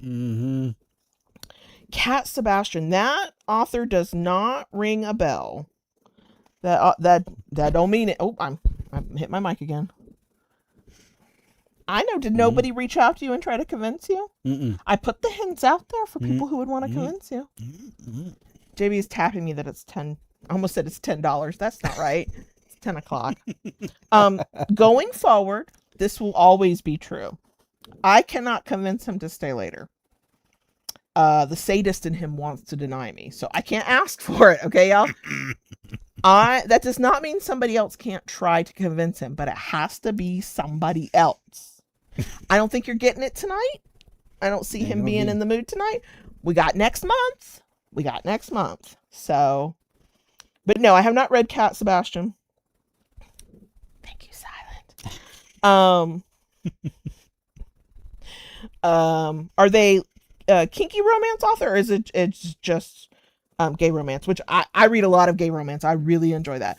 I'm gonna put it out somewhere where the world can see it at some point. The world being like the 2.5 people who might look at something I post under a personal account. I mean, I'm begging for Why Choose Authors to just put it in the blurb. Are the boyfriends or not? It's not a judgment call whether the boyfriends are boyfriends and Why Choose, or they are not boyfriends.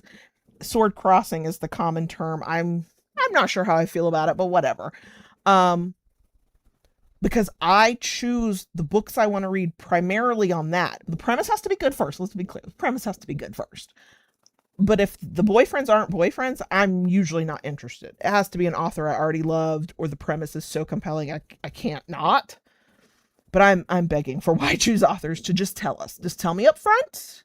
Don't make me read through the entire series reviews on Amazon in hopes somebody will mention that the swords crossed. I'd probably read more books, Why Choose books, than I do. If somebody would just fucking tell me. That's all I'm saying. I keep avoiding the hockey, rock star, sport ball romance. I see it and I go, ooh. I don't have a visceral reaction. I don't know why. I probably shouldn't. I'm just saying. Oh, ooh, historical romance. That used to be the only thing I fucking read was historical romance. Mm-hmm. I will do my best to remember. I'm going to screenshot is what I'm going to do. And I will go look that person up because I have not read historical romance in a hot minute. Yeah, I don't know why. I know I have a visceral reaction to sport ball. It's sport ball, and I was traumatized as a child in PE. Okay. I have seen some good yearning and some good white shoes that seem to be coming from some sport ball books. So maybe the mood will shift at some point. Now, here's what I'm going to tell you. Making sure it wasn't already said. If there is a why choose the boyfriends are boyfriends sport ball book that is good kink, like good kink, I will consider it. What if it was a rugby player? Oh yeah, rugby player of any and all genders. Oh yes, rugby. I don't know shit about rugby. I love Alona Mar. She is a fucking icon. But those boys that are grabbing each other by the shorts and yanking them up in the air. Oh yeah, I'd probably read rugby.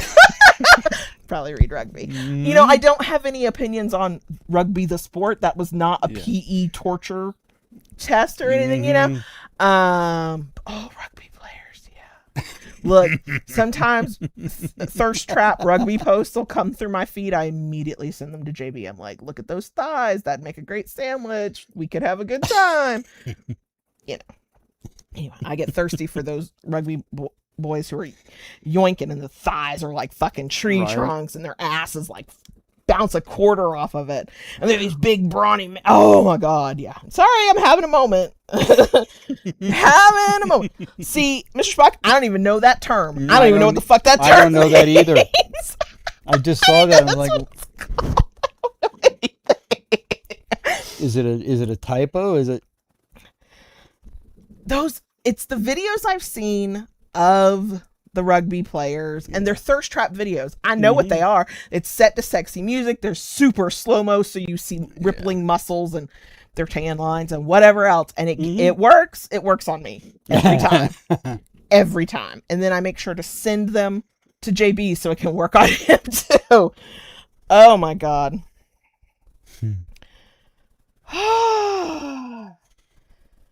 Yeah.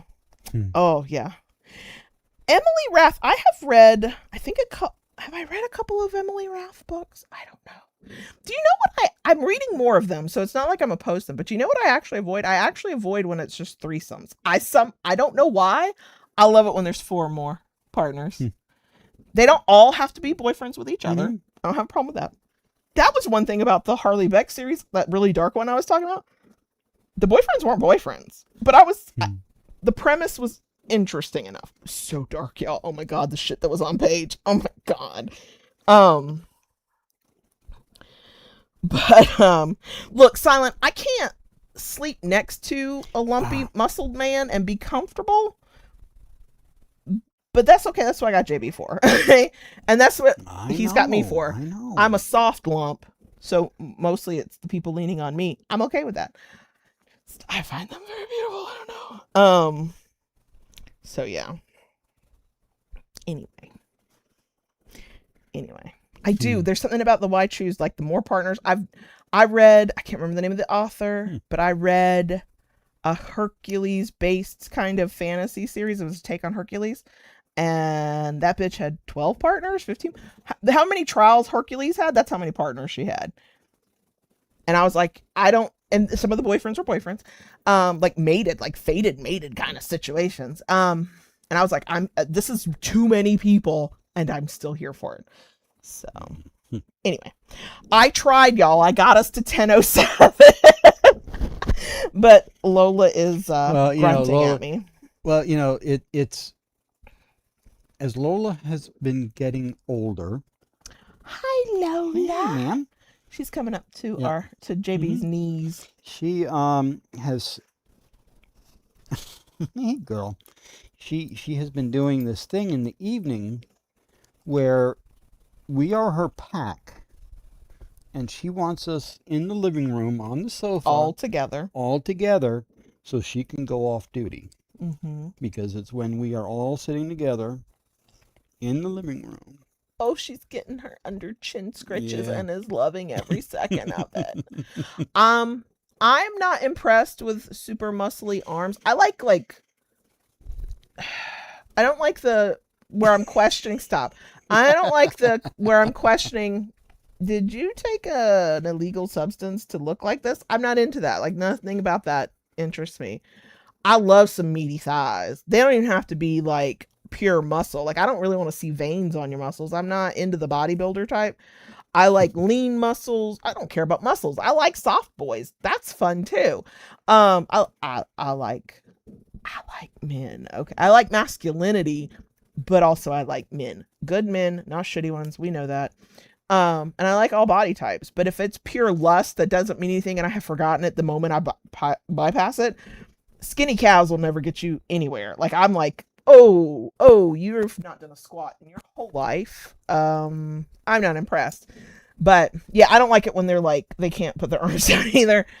If they like it, I love it. That's great for them, but I'm not lusting over it.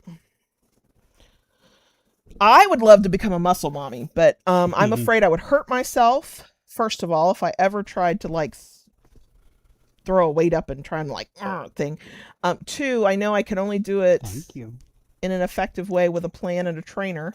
There's no time or money for that right now. Yeah. But yeah, I would not mind being a muscle mommy. Muscle mommy, not in the kink sense, just in the vibe sense. So I don't mind being larger. I've grown more comfortable with that. I was never gonna be super tiny. This frame is not built for that.